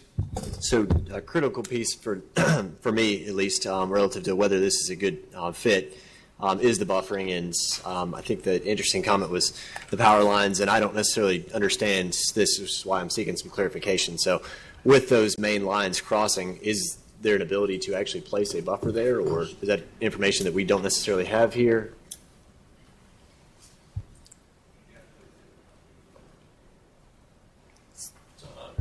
So point being, if you're not able to actually put a buffer up, I'm not convinced that it's a great use, because that, in essence, offers the opposition zero protection in that area. So I guess just looking for a little. Mr. Varone, my understanding is, based on what Mr. Schultz has said, that if we granted this special exceptions permit, they would not be able to host as a wedding venue until the county had verified that all the requirements had been met. So if it were actually the case that they were unable to do the screening, they would not be able to have they would not be able to meet the requirements. Therefore, they wouldn't have the special exceptions permit. Also, I know you may not be able to tell from the site, but the actual power line, it's about dead center in the middle of the property, and it's a 32-acre lot. So, like, if you're talking 100 feet on each side, we have, from what I can tell, plenty of room to make a buffer on all edges of the property. I think Mr. Matthews had something. Did you? Okay, go ahead. This is a general comment about buffers. We get quite a few of these wedding venues, and we talk about these required landscape buffers. Landscape buffers are only really good for visual buffers. They do not mask noise. The only thing that masks noise is a solid wall or fence. That's just a technical comment. I want the board to realize that this does not solve the acoustic problem to get the visual landscape buffer in. That's a good point.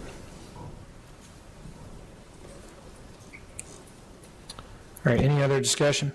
Mr. Chairman, I did find the answer to Mr. Payne's. I misspoke. It is not revocable. It just says it's enforced by the sheriff's office and any other county officer.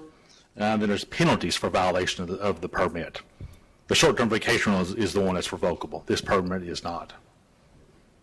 But it does have fines and penalties that go along with the violation.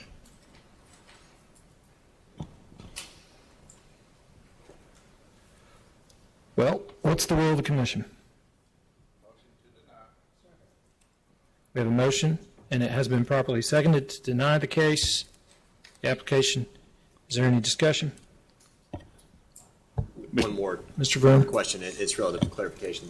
Special permit, so is that final here, or is this going to? It goes on the county commission. Hey, John, do you want to try to get clarification or the reason for the denial, or just For the record, to pass it along? just pass it on? I mean,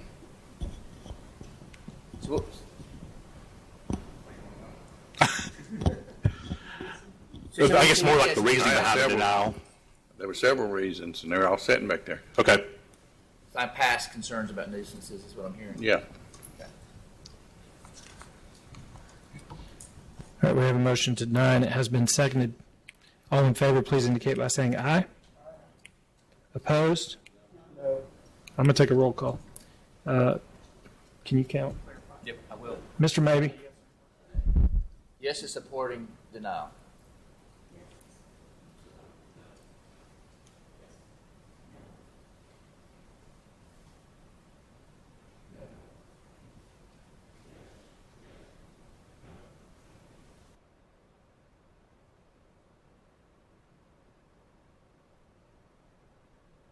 Six. I didn't get 8. Motion fails. Motion doesn't carry. Move to approve. We have a motion to approve. It has been properly seconded. Any just That's part of your motion. That come with the permits. Correct. any discussion? All in favor, please indicate by saying aye. I'll make a comment. Oh. This is really tough, but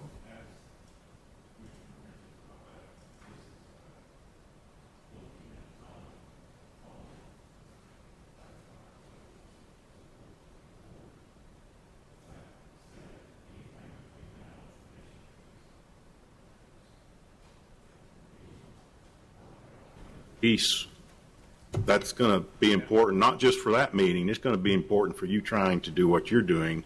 I mean, it's really tough, and I wish we could fix all that, but we can't. But you can, and you can.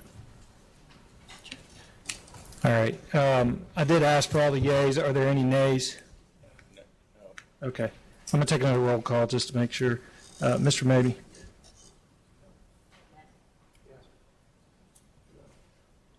Yes.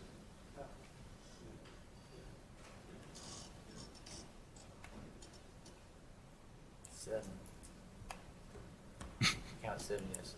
So what's that mean? You'll break the tie. Oh, I haven't had to do that in a long time. I'm honored to do it, yes. Thank you. Appreciate it. I only got 7 yeses. I never get to vote. Okay, when you And for the record, this is the first time I ever voted on a case that wasn't Mike Price. Okay. Ever. Yeah. Okay, just for the record, raise your hand.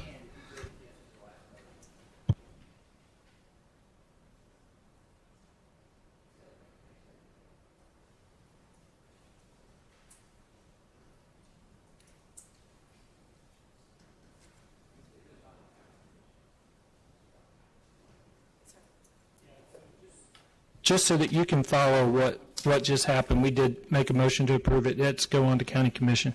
It'll be heard at the county zoning meeting at 9:30 on February 12th. In this same room. Next case on the agenda is a mandatory referral. It's 2020-0009, and it's located at 300 block of Broad Street. It has a staff recommendation to approve. Is there any opposition present? We have a motion to approve. It has been seconded. Any discussion? All in favor, please indicate by saying aye. Any opposed? Motion carries. Next case on the agenda is 2020-0010, and this is located at 6811 McCutcheon Road. This is an application to rezone from R3 MD Residential Moderate Density Zone with conditions to R3 Residential Zone. This has a staff recommendation to approve. Is there any opposition present? We have a motion to approve, and it has been seconded. Any discussion? There are none.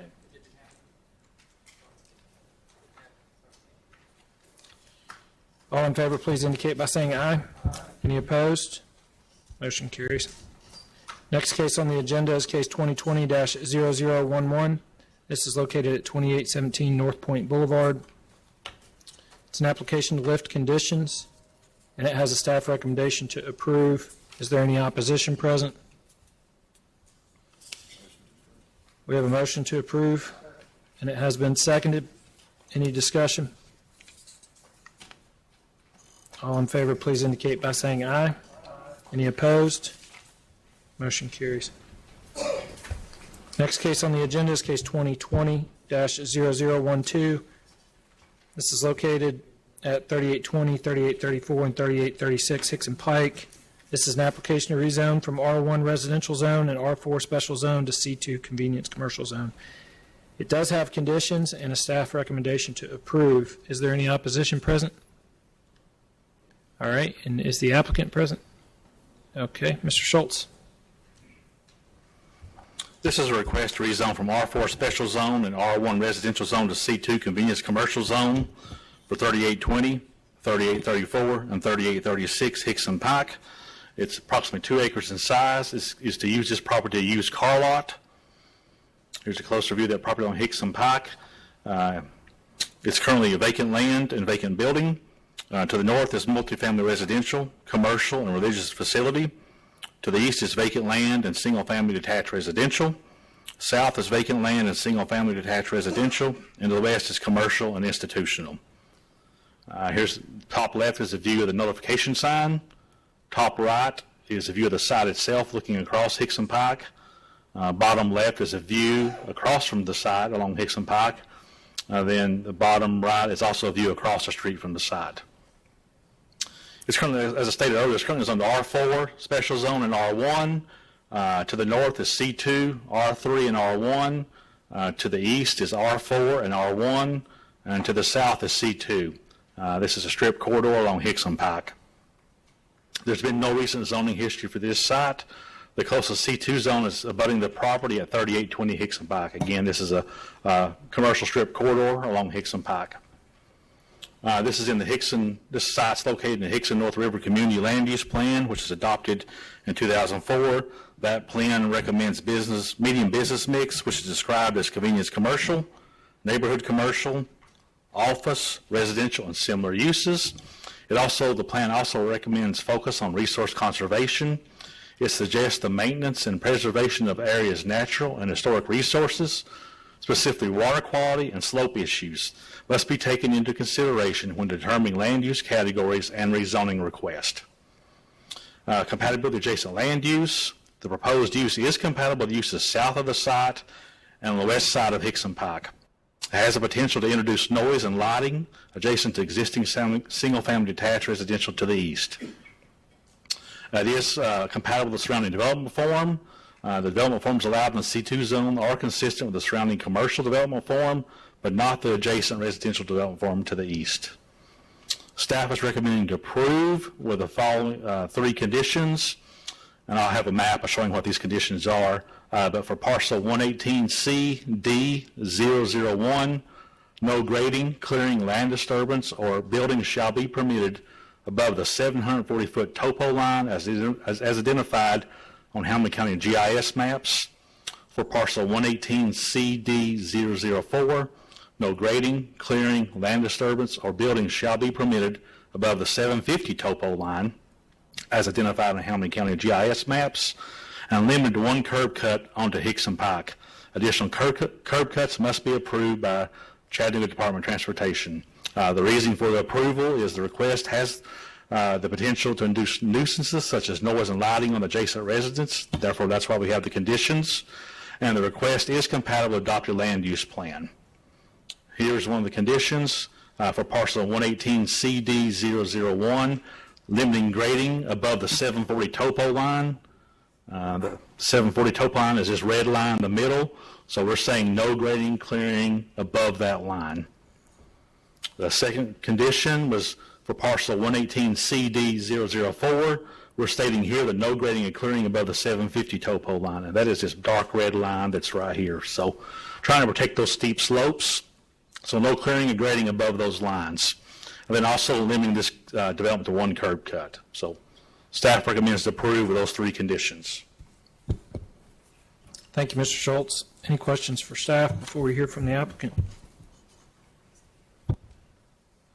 All right, we'll hear from the applicant.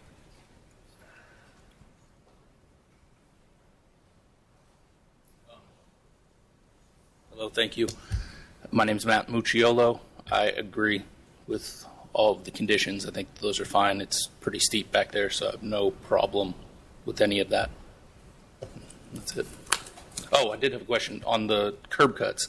There's already a curb cut at where the vacant building is. Is that the only curb cut that you're saying for the whole property, or one per, I guess, address 3836, 3820? I think it's for the entire property. If you want more than that, CDOT, our transportation department has to approve that. Okay. All right, stay close. We're going to hear from the opposition, and then you'll have the opportunity to respond. If you're here in opposition, you wish to speak, now's your opportunity. Hey, good afternoon. My name is David Prano. I own a property across the street from this location. I had a question. I wasn't too sure. It just said the paperwork said it was going to be a used car lot. My concern is Fairfax Road, which is the next block up to the north, had a CNC Motors that didn't even make it a year, and they're already gone. It was a used car lot. I just didn't want to see this area developed and then just be a big parking lot that's, abandoned. So that was just my concern. I didn't understand the full scope of the project. So that's why I'm here. Thank you.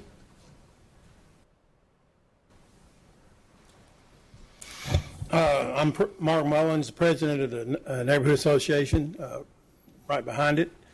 And we haven't met. We're meeting tonight because I didn't receive the letter from the zoning board until about 3 or 4 weeks ago. We don't meet every month. So tonight we'll be discussing this. And I wanted to bring up the point that we did not receive from the applicant due diligence. He did not contact us and try to work out something. And we would like, for nothing else, if this could be deferred until we could at least talk. But other conditions that reason we're opposed to is that is a dangerous curve. It is both a curve and a hill, and people coming on and off that location.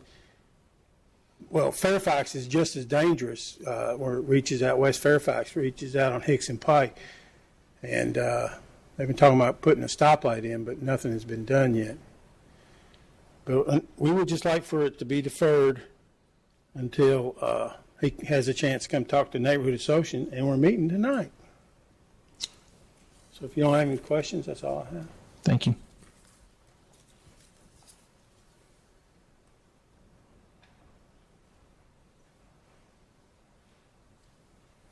In response, the car lot is, for right now, is only going to be where the vacant building is and the paved driveway. The reason that I was trying to rezone the whole portion is because I feel like this is a area that does need to get developed, just like it is across the street for commercial. I've also been in contact with the city about trying to potentially figure out how to get a stoplight in, because we've noticed that cars come flying around there and there's no stop from Food City all the way. I think it's almost to Ashland Terrace, if I'm not correct. So I've talked about that. We've gotten traffic counts done. But for the time being, to answer your question, we're trying to rezone the whole thing just to make it easier so we don't have to do this multiple times. Our plan is to develop the entire thing into something that's very pleasing to the city for that area, since it is all wooded.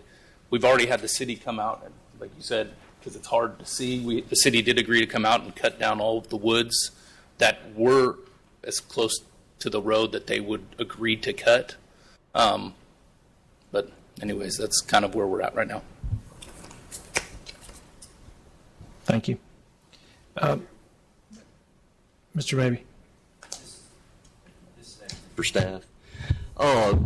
On the conditions that y'all had on the rezoning, I guess is there a policy y'all are using, or I guess how did y'all come up with specific contour lines in terms of having to where the no more development could stop? If I could add, understand the concept of wanting to protect the neighborhood behind it, but didn't know if there was some kind of policy or something like that in place that y'all are using to determine what portion of that slope should or should not be developed. We have no policy right now. We have done similar situations like this.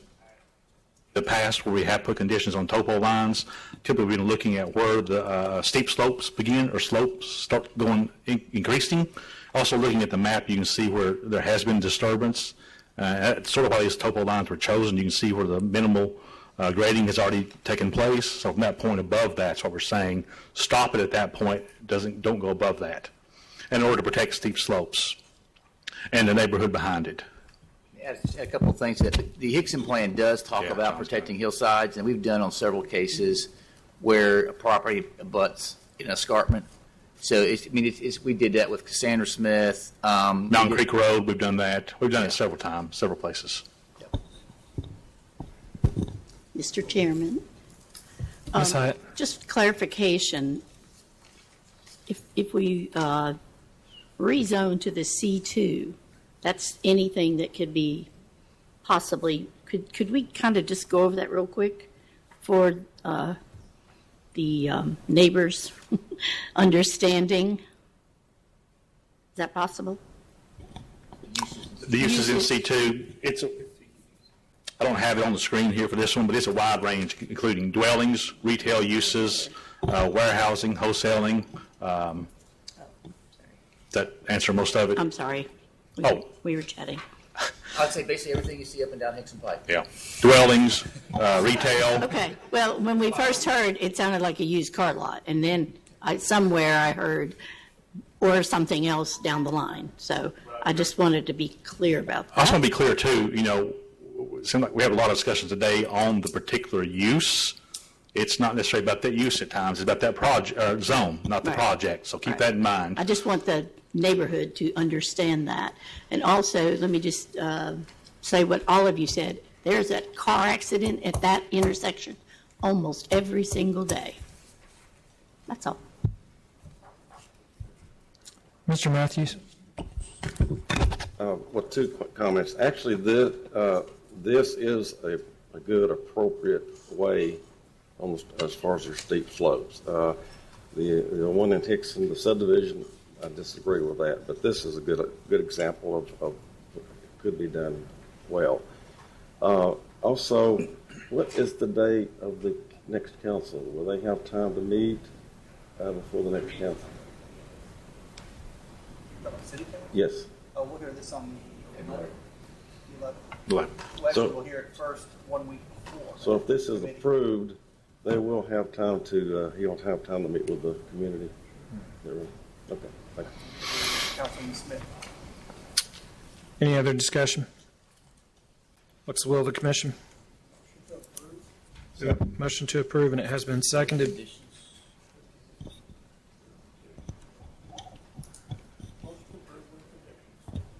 Motion to approve with conditions, and it was seconded. Any discussion? All in favor, please indicate by saying aye. Any opposed? We have one now. Motion carries.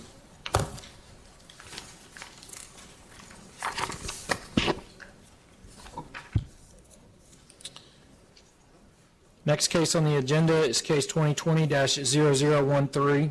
This is located at 5500 St. Elmo Avenue. It's an application to rezone C5 Neighborhood Commercial District to UGC Urban General Commercial Zone and has a staff recommendation to deny. Is there any opposition present? I see Emerson here. Mr. Chairman, we do have a letter of email in opposition from someone I put in front of you who was not able to attend today's meeting.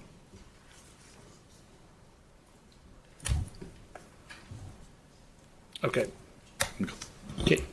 This is a request to rezone from C5 Neighborhood Commercial to UGC Urban General Commercial for 5500 St. Elmo Avenue for neighborhood food and beverage and singer-songwriter listening room. It's in the St. Elmo community, just north of the state line. It's approximately 0.154 acres in size. It's currently being used, I think, as a residential dwelling in a vacant commercial building in the front. To the north is single-family detached. To the east, south, and west is all single-family detached residential. Top left is a view of the notification sign. Top right is a view of the existing building that's on the site. I want to point out how the closeness of this building to the single-family dwellings. I believe this property here is the letter that you received in opposition. This is the applicant's address for that property. Bottom left is a view of the site itself again and some of the adjacent residential. And the bottom right is another view of the site. It's currently zone C5. Everything around this property is R1. The closest UGC zone is in Old Mountain Road at the commercial center of St. Elmo. This property was rezoned from R2 to C5 back in 1992 with no conditions. Again, there's no immediately zoned UGC in the immediate area. Again, the closest UGC zone is in Old Mountain Road in St. Elmo community. This is in the St. Elmo Master Plan, which was adopted in 2001, which recommends mixed-use residential uses. One of the things the plan did point out, corner stores, offices, church, and higher intensity residential uses may be appropriate in specific location. It is suggested that generally all non-residential uses should front St. Elmo Avenue, and the appropriateness of these uses should be based on the following factors: location on a corner, proximity to similar intensity uses, and location on major streets such as St. Elmo Avenue, Alabama, or Tennessee Avenues. Compatibility with adjacent land uses, the proposed use and other uses permitted in the UGC zone, such as auto-oriented uses, warehousing, have the potential to create nuisance adjacent to residents, such as noise, lighting, late night hours of operation, and dumpster location than permitted in the current C5 zone. It is important to note that we have rezoned UGCs, has been recommended for approval within urban neighborhoods. The property was located on a collector/arterial street and was located adjacent to other non-residential uses. In this case, the property is surrounded by residential uses. In such case, staff would always recommend a C5 neighborhood commercial zone, as it has a more restrictive list of uses that ensures compatibility with adjacent residential uses. The proposed use, since it's using an existing structure, would be compatible with adjacent development form. This property, just for note, also falls in the St. Elmo Historic District, which regulates exterior aspects of the buildings through the Historic Zoning Commission. Any proposed change to the exterior must be approved by the Historic Zoning Commission. Staff recommends deny based on the four following reasons. Proposal is not supported by the recommendations of the adopted land use plan. It could introduce nuisances to the adjacent residential dwellings. Proposal has the precedent to set, or has the potential to set precedent for future request, and the existing C5 neighborhood commercial zone provides protection to the adjacent residential uses by prohibiting more intense uses permitted in the UGC zone. So staff recommends to deny the request. Thank you, Mr. Schultz. Any questions for staff before we hear from the applicant? Mr. Chairman, Mr. Bailey. forgive me if I misheard. I didn't hear. What are the differences in use between UGC and C5 is more small scale. You're limited in size to 5,000 square foot. One of the big differences is the alcohol sales. C5 prohibits alcohol sales, and UGC allows that. UGC also allows auto-oriented uses for C5 would not. So the C5 is more of a neighborhood type commercial use.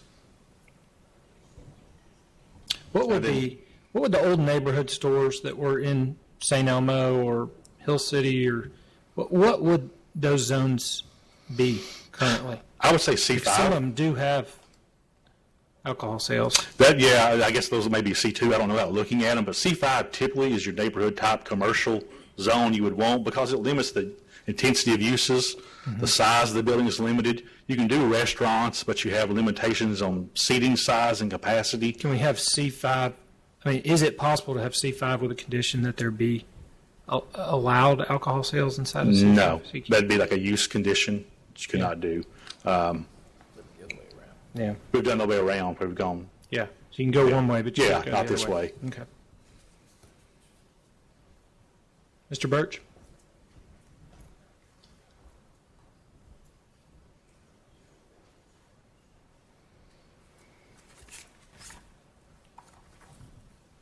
Good afternoon.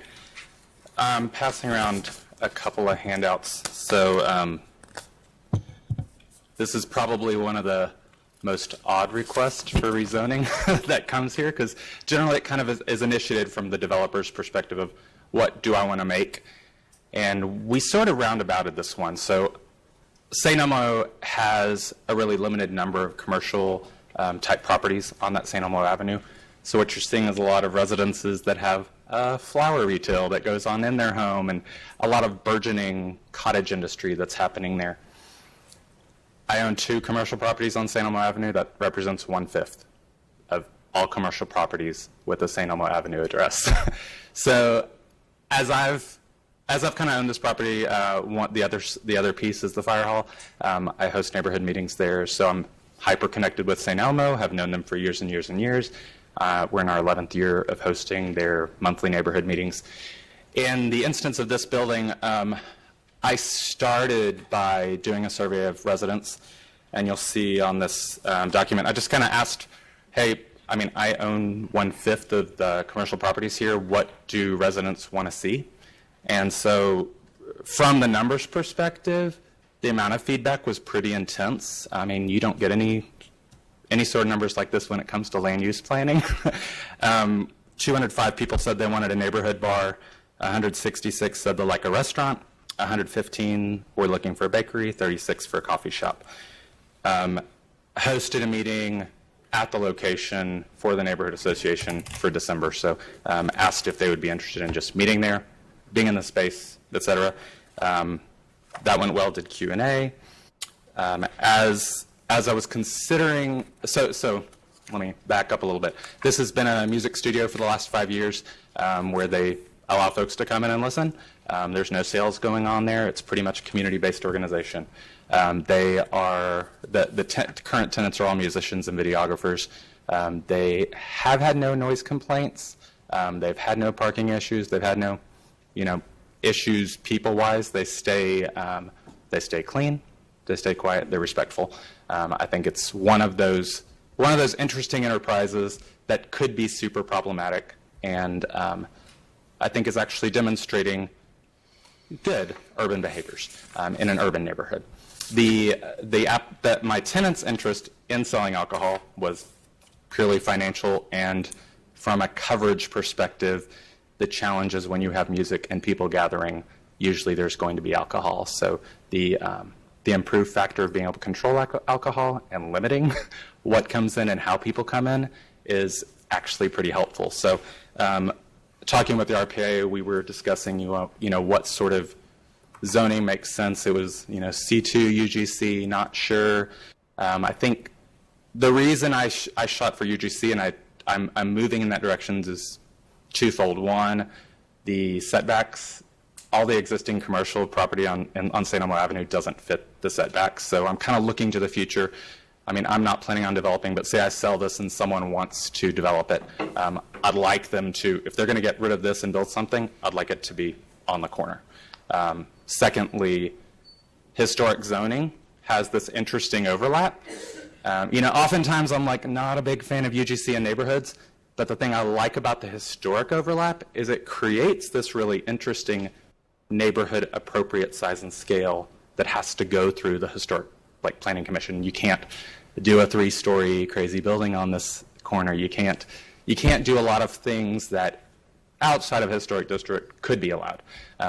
So in one respect, I'm kind of like, oh, this is an interesting magical moment where an urban neighborhood, commercial neighborhood pub sort of thing could potentially work. So asked for feedback from residents and had 80 respondents. Sorry, I didn't put the numbers on there. One said no. They didn't provide their address. I usually try to validate residents. I wanted to include it because I thought it was significant that one person said no and one person said unsure. And we gave the option for folks to unsure, call me, unsure, don't call me. They said unsure, don't call me. So it was a no contest, I'm guessing.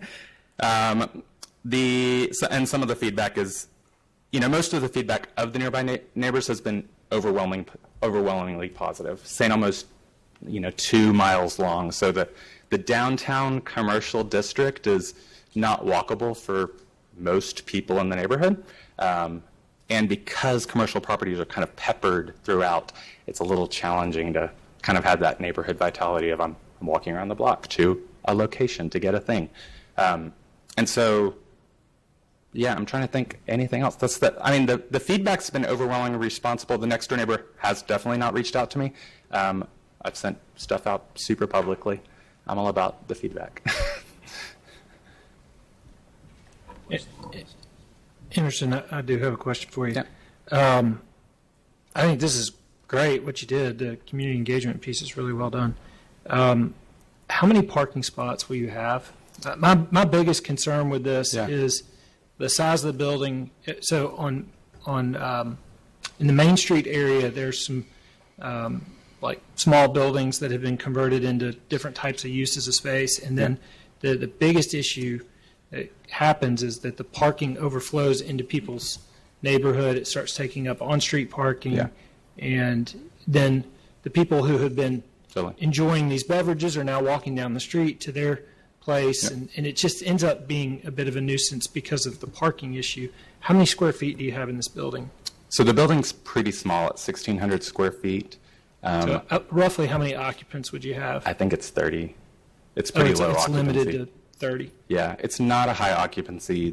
The back section of the building is probably the back third is kitchen, bathrooms, so it's not public space really. I mean, it's public if you're going to the restroom, but it's not gathering space really. It's pretty limited in that respect. And how many parking spots will you have? I want to say there's 6 back there. There's like a pull in and a pull out, and then there's parking on the side. Okay. So that whole back area is actually pretty open. What are your operating hours going to be? I can't answer that question. I'm not going to be running it. This is for my tenants, honestly. And my reason for applying was because they have been exceptional. I wouldn't have done this otherwise. For your public, like when you have your a concert, or I'm assuming is there going to be like any kind of music venue, several folks come listen to music? Yeah, I mean, I think concerts maybe a gratuitous word, but it would be, that's kind of what I was trying to articulate, like it's a listening room, it's more acoustic. The folks who run it they're musicians, that's what they do. So they're already having these same sorts of gatherings already in their private studio, just for free. They're basically trying to shift this into an enterprise that would be, from my perspective, better because there's actually more control. Okay. I like the idea of the control of what's happening around alcohol. Councilman Ledford. Okay. Thank you, Chairman. So, Mr. Birch, I got a couple things floating in my head. Number one, are your clients wanting to turn this into a neighborhood bar? Yes. Thank you. Number two, and you hope that the UGC will make the property more profitable in a sale to build a building which under UGC will go to 4 stories, or can? No. It can. Oh, well, it can go to 4 stories. Yeah, so in St. Elmo it can't. Yeah. Well, at UGC you can go 4 stories. It's the historic zoning piece. I understand, but so there's 2 parts to this. I'm trying to figure out what the real reason for the zoning is. The real reason for the zoning is because I am actually that rare case who actually does engage with the neighborhoods and actually am losing money on this property compared to what I could make on it. I could triple the rent. I don't. This is my property I own. These are my tenants. They've been there 5 years. I'm here on behalf of their enterprise and what I've seen them do in the community. I'm not a real estate developer. I own real estate. What worries me a little bit is this is the second case I've seen in 2 months where we're losing C5s. Neighborhood commercial, I think, is an incredible and well-fitting place in our communities, and this is the second one I've seen come through City Council now, and we're losing them, and it's all rooted around the bar atmosphere, which is fine. I mean, it's an enterprise. I believe in capitalism. It's just that I just feel like C5 is very appropriate in these neighborhoods, and it bothers me a little bit, to be honest with you, because I've heard you come before us advocating for things in Highland Park. Yeah.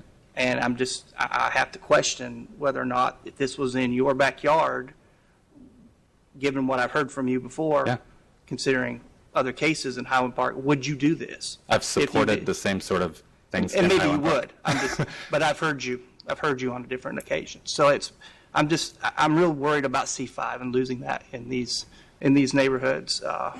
So that's a concern for me. Yeah, I think the challenge with C5 notionally is that it's it's this idea of this convenience store, which is becoming more and more not economically profitable. The corner store is not a thing that is incredibly profitable for someone to start an enterprise in a neighborhood like St. Elmo that's kind of a medium lowish density. And so that's one of the challenges. Before this was a studio, it was my woodworking shop. So it was, I kind of just used it as a casual thing for me. So, Sure. Understand. Thank you. Thank you, Chairman. Thank you. Yeah, absolutely. Mr. Birch, thank you for all the due diligence you've done. Listening, I'm a resident of St. Elmo, and I appreciate everything you've done for the neighborhood and fully believe in everything that you're telling us. And like the idea of a little neighborhood spot, quite frankly, it's completely walkable from my house, and I've loved those kinds of spots. You can't vote.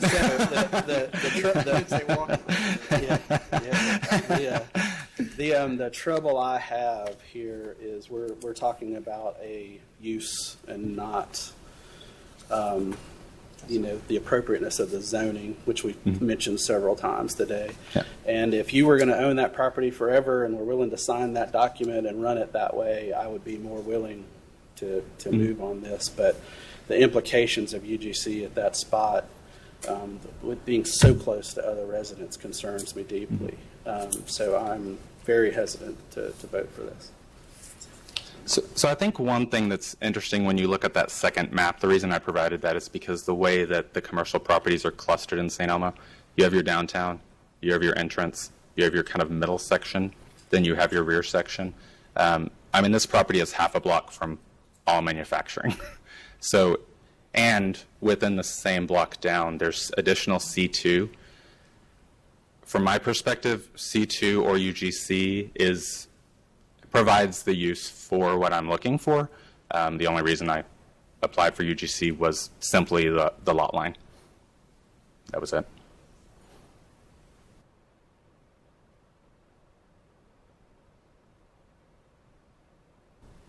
Any other questions? Comments? Do you think this would be an appropriate time to ask for a deferral? And try to, you've heard some of the comments from the commission. It's very, very seldom I suggest to an applicant that they ask for one. But I think the commission has a lot of respect for you and what you've done in the community, the work that you've done. But you've heard some of the concerns. And I just wonder if that might not behoove you to ask for another 30 days. I don't know exactly what you do with it, but I think you could consider different conditions that might make sense for UGC that would address some of the concerns that you've heard. Yeah, I'm open to any conditions. It was circling back with staff and trying to figure out if there might be a more appropriate zone. Can I go back and make change? Yeah, absolutely. Okay. I don't know what that would look like, but I'm just saying you've heard these comments, and just thinking that. Can I do that, staff? Okay. When you say changes, what are you talking about? Going for C2? Or add conditions? I don't know. When I first did the application, I talked with staff about what I was looking to do. So I'm still, candidly, there's zero financial interest in this. There's zero any interest other than doing the right thing. So I'm kind of a weird applicant where I would love the regional planning agency to just tell me how to plan. Well, I think if you want, I was going to say if you go to C2, that's a whole new application. I think the issue for staff, and if I'm wrong, you guys tell me.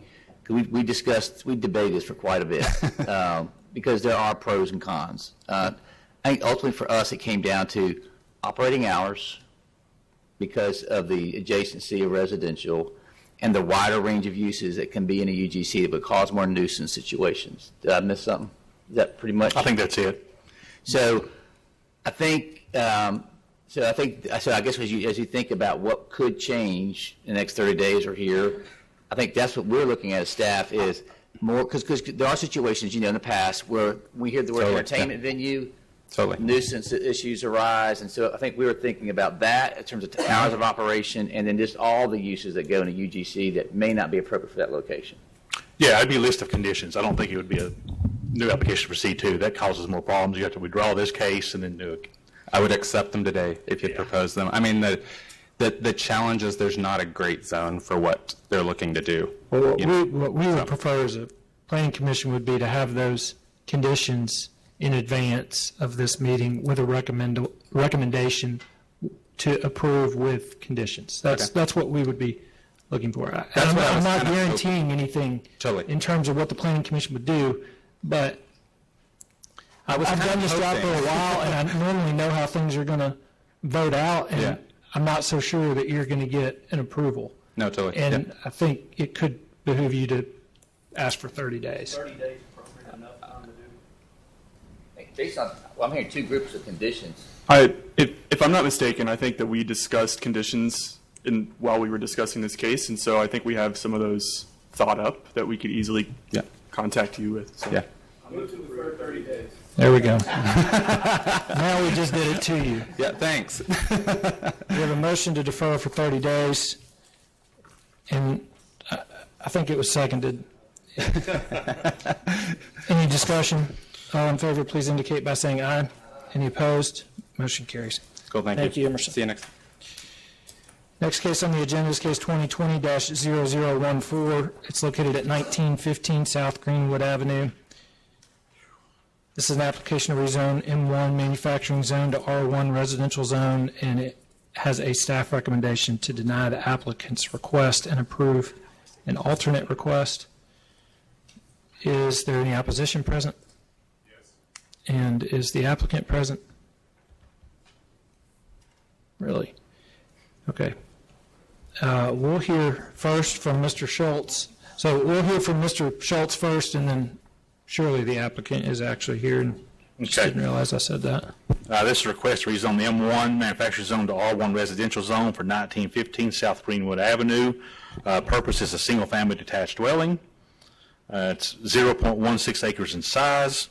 It's currently a vacant single-family detached dwelling. To the north is commercial industrial. To the east is commercial industrial. South is commercial industrial. And then to the west is commercial and a religious institution. It's currently zoned M1.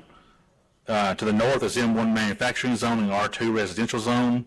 To the south, east, and west is manufacturing M1.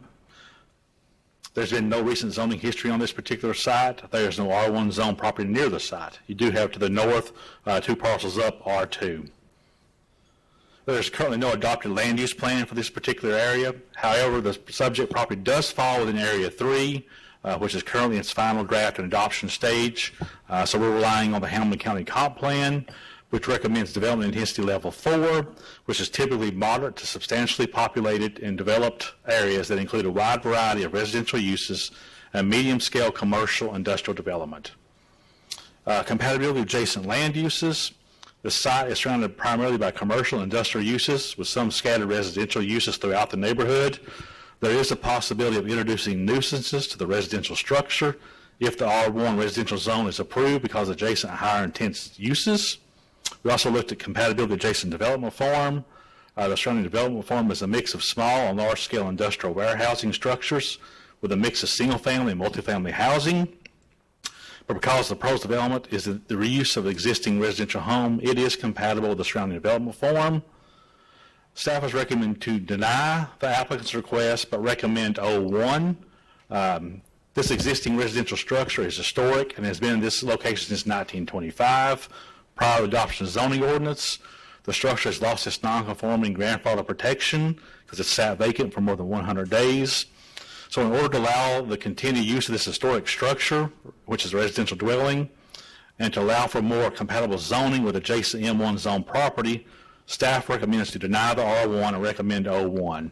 This ensures the residential dwelling can still be used and allows for non-residential uses in the future. Staff did have some discussion on this property, specifically on the adjacent property owners who are M1. If they were to expand their businesses, they would then be subject to landscape buffer requirements because of this R1 zone property. That was another reason staff looked at O1 for this particular site. So again, we recommend deny R1 but approve O1 for the property, which does allow dwellings. Thank you, Mr. Schultz. Any questions for staff? Mr. Payne.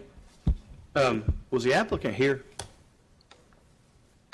Okay. No. If we were to deny straight up, because I don't know how you do it without him agreeing to, if we denied it straight up, can he come back next month, or are we doing for a year?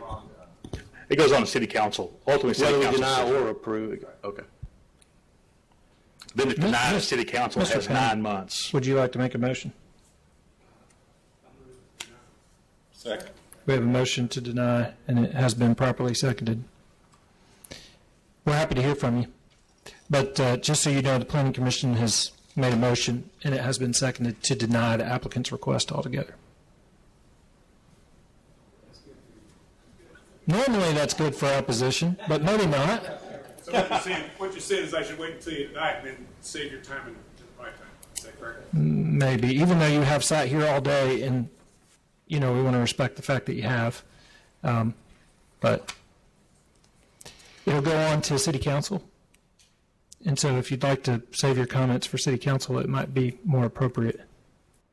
Thank you. We have a motion to deny, and it has been seconded. Any discussion?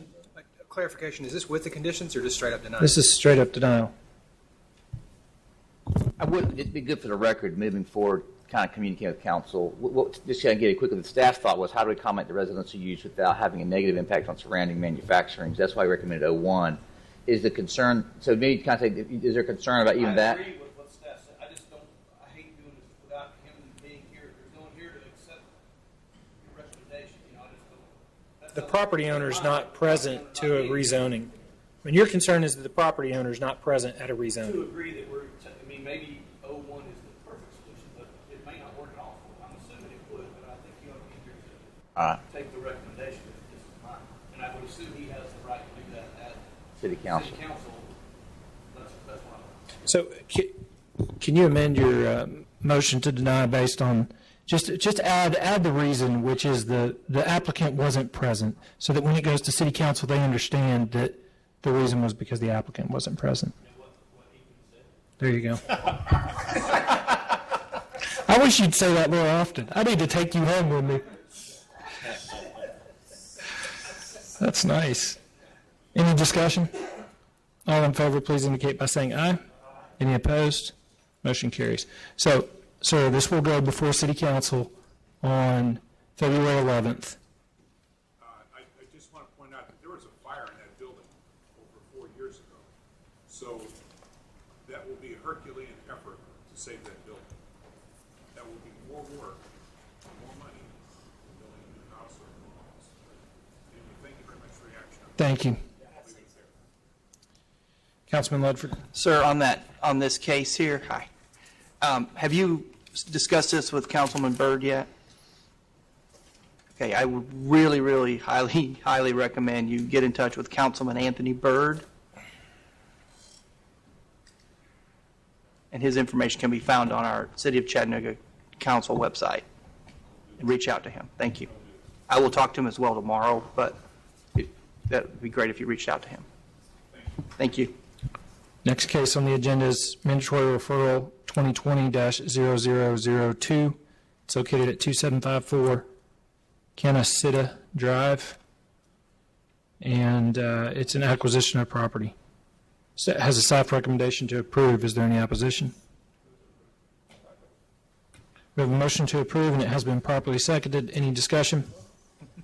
All in favor, please indicate by saying aye. Any opposed? Motion carries. Did you say you recused yourself? Mr. Matthews recused himself. All right, we've got several amendments and resolutions to run through. The first of which is item 15 on our agenda. It's a resolution to amend the Town of Walden subdivision regulations, clarify start of grading and construction. Is there any opposition present? All right, we got briefed by staff earlier. Does anybody have any questions for staff or the town attorney?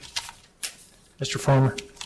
So if I was in the firewood business and I own that lot, is there anything in Walden that would keep me from going in there and cutting down every tree and selling it for firewood? No, that's not the intention of this. Okay. The intention is we're really trying to close the barn door after it got blown open. I think you live on Signal Mountain. Yes. You know what's happening on Hampton Road. There was a 1995 approved plat for a tract of land there, and the developer is traveling on a 1995 plat, which I'm not sure is still good. Now, certainly it's not vested under current law, and he's reached a point where he can't go further. And so what we want to do is have a little control on the front end on it. That's what we're trying to do. That's what we're trying to accomplish here. Move to approve. We have a motion to approve, and it has been properly seconded. Any discussion?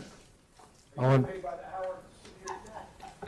I gotta say that I have a new respect for you guys. I mean, this has been brutal.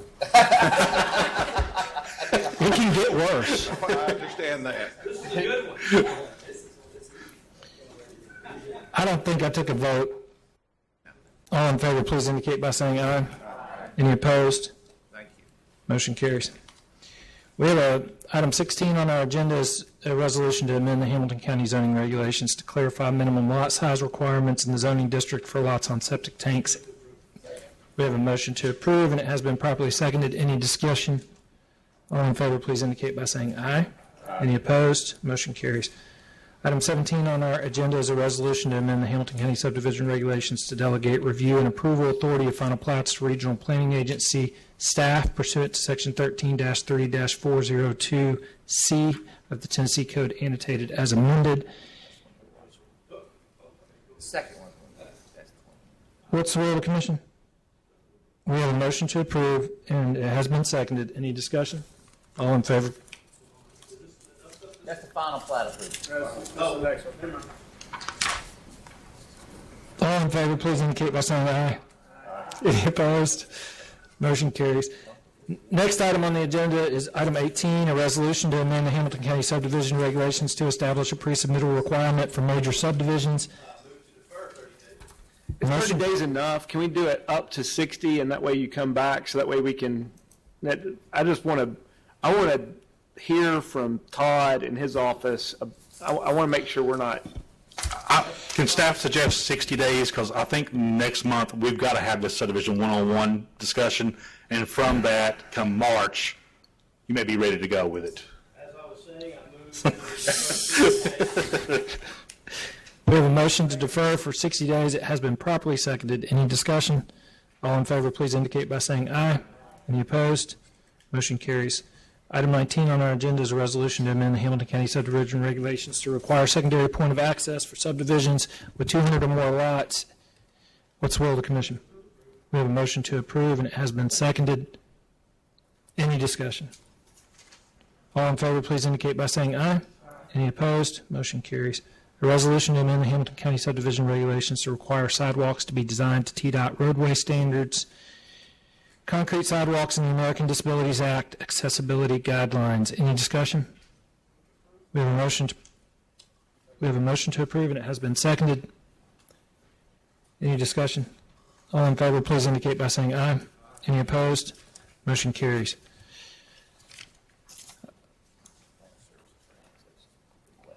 Item D is a plan of services annexation request.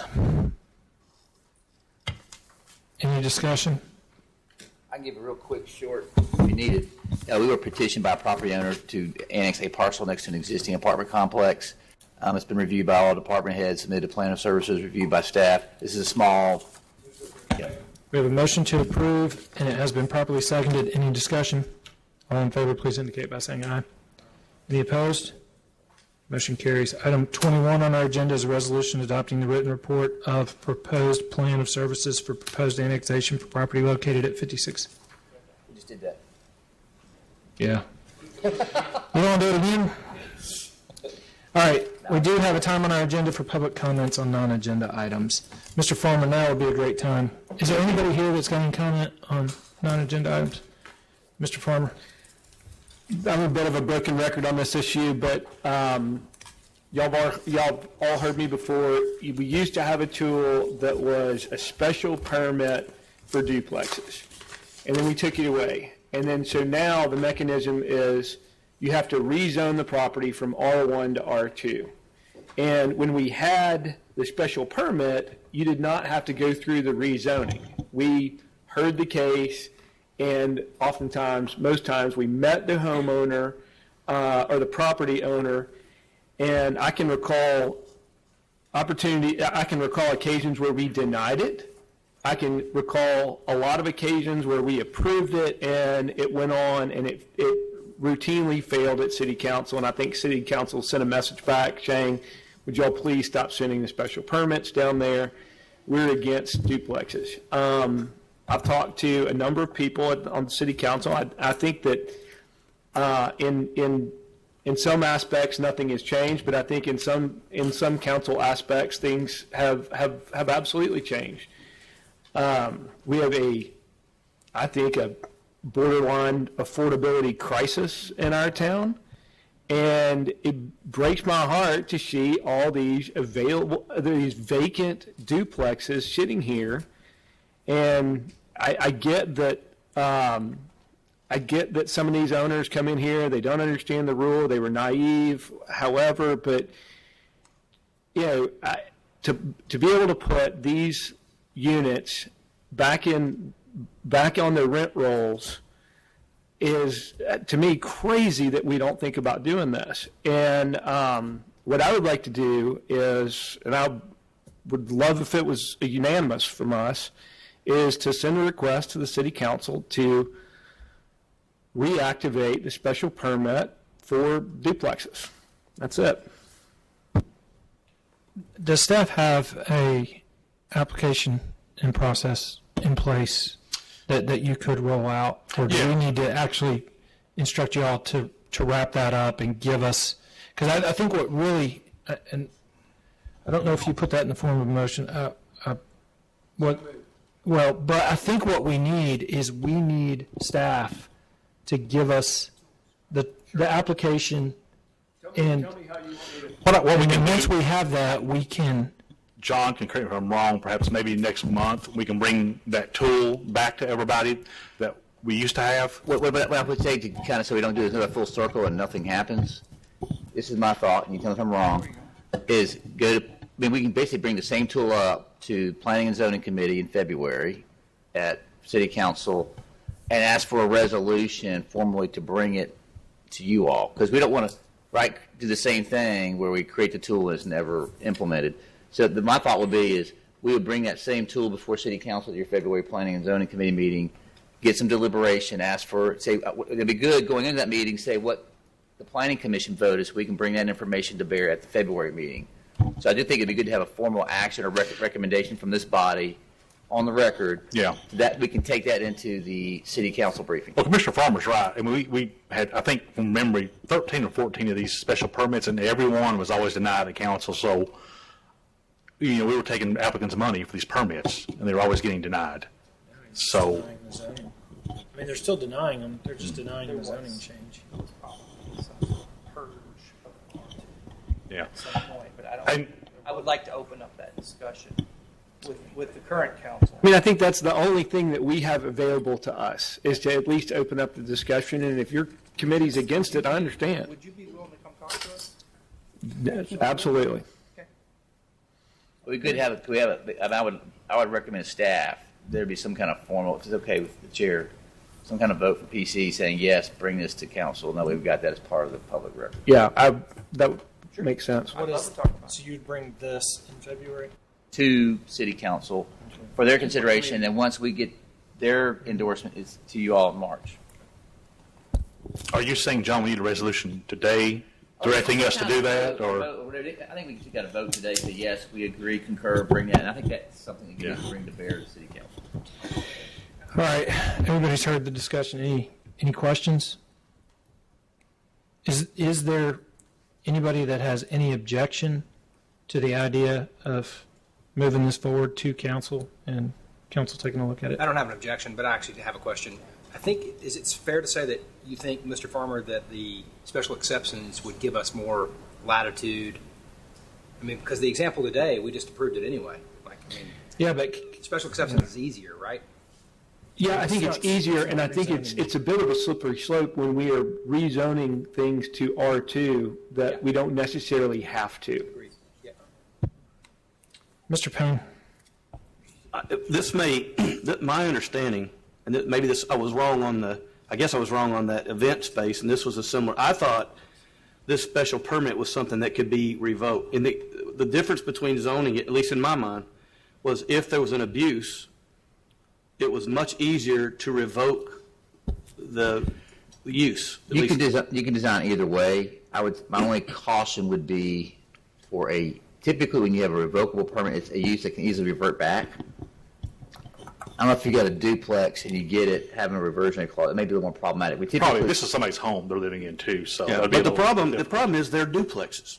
For the world, if you look at it, it is a duplex. These things keep popping up because anybody looks at it, in their mind, it's a duplex. Well, that special permit had specific standards. It had to be built as a duplex, look like a duplex with 2 front doors facing. It had all these standards in there.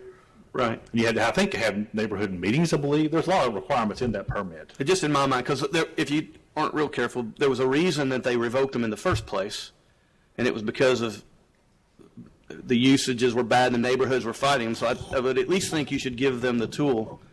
If it were to be a problem or certain ones were a problem, then they can get rid of them quickly, is my only thought.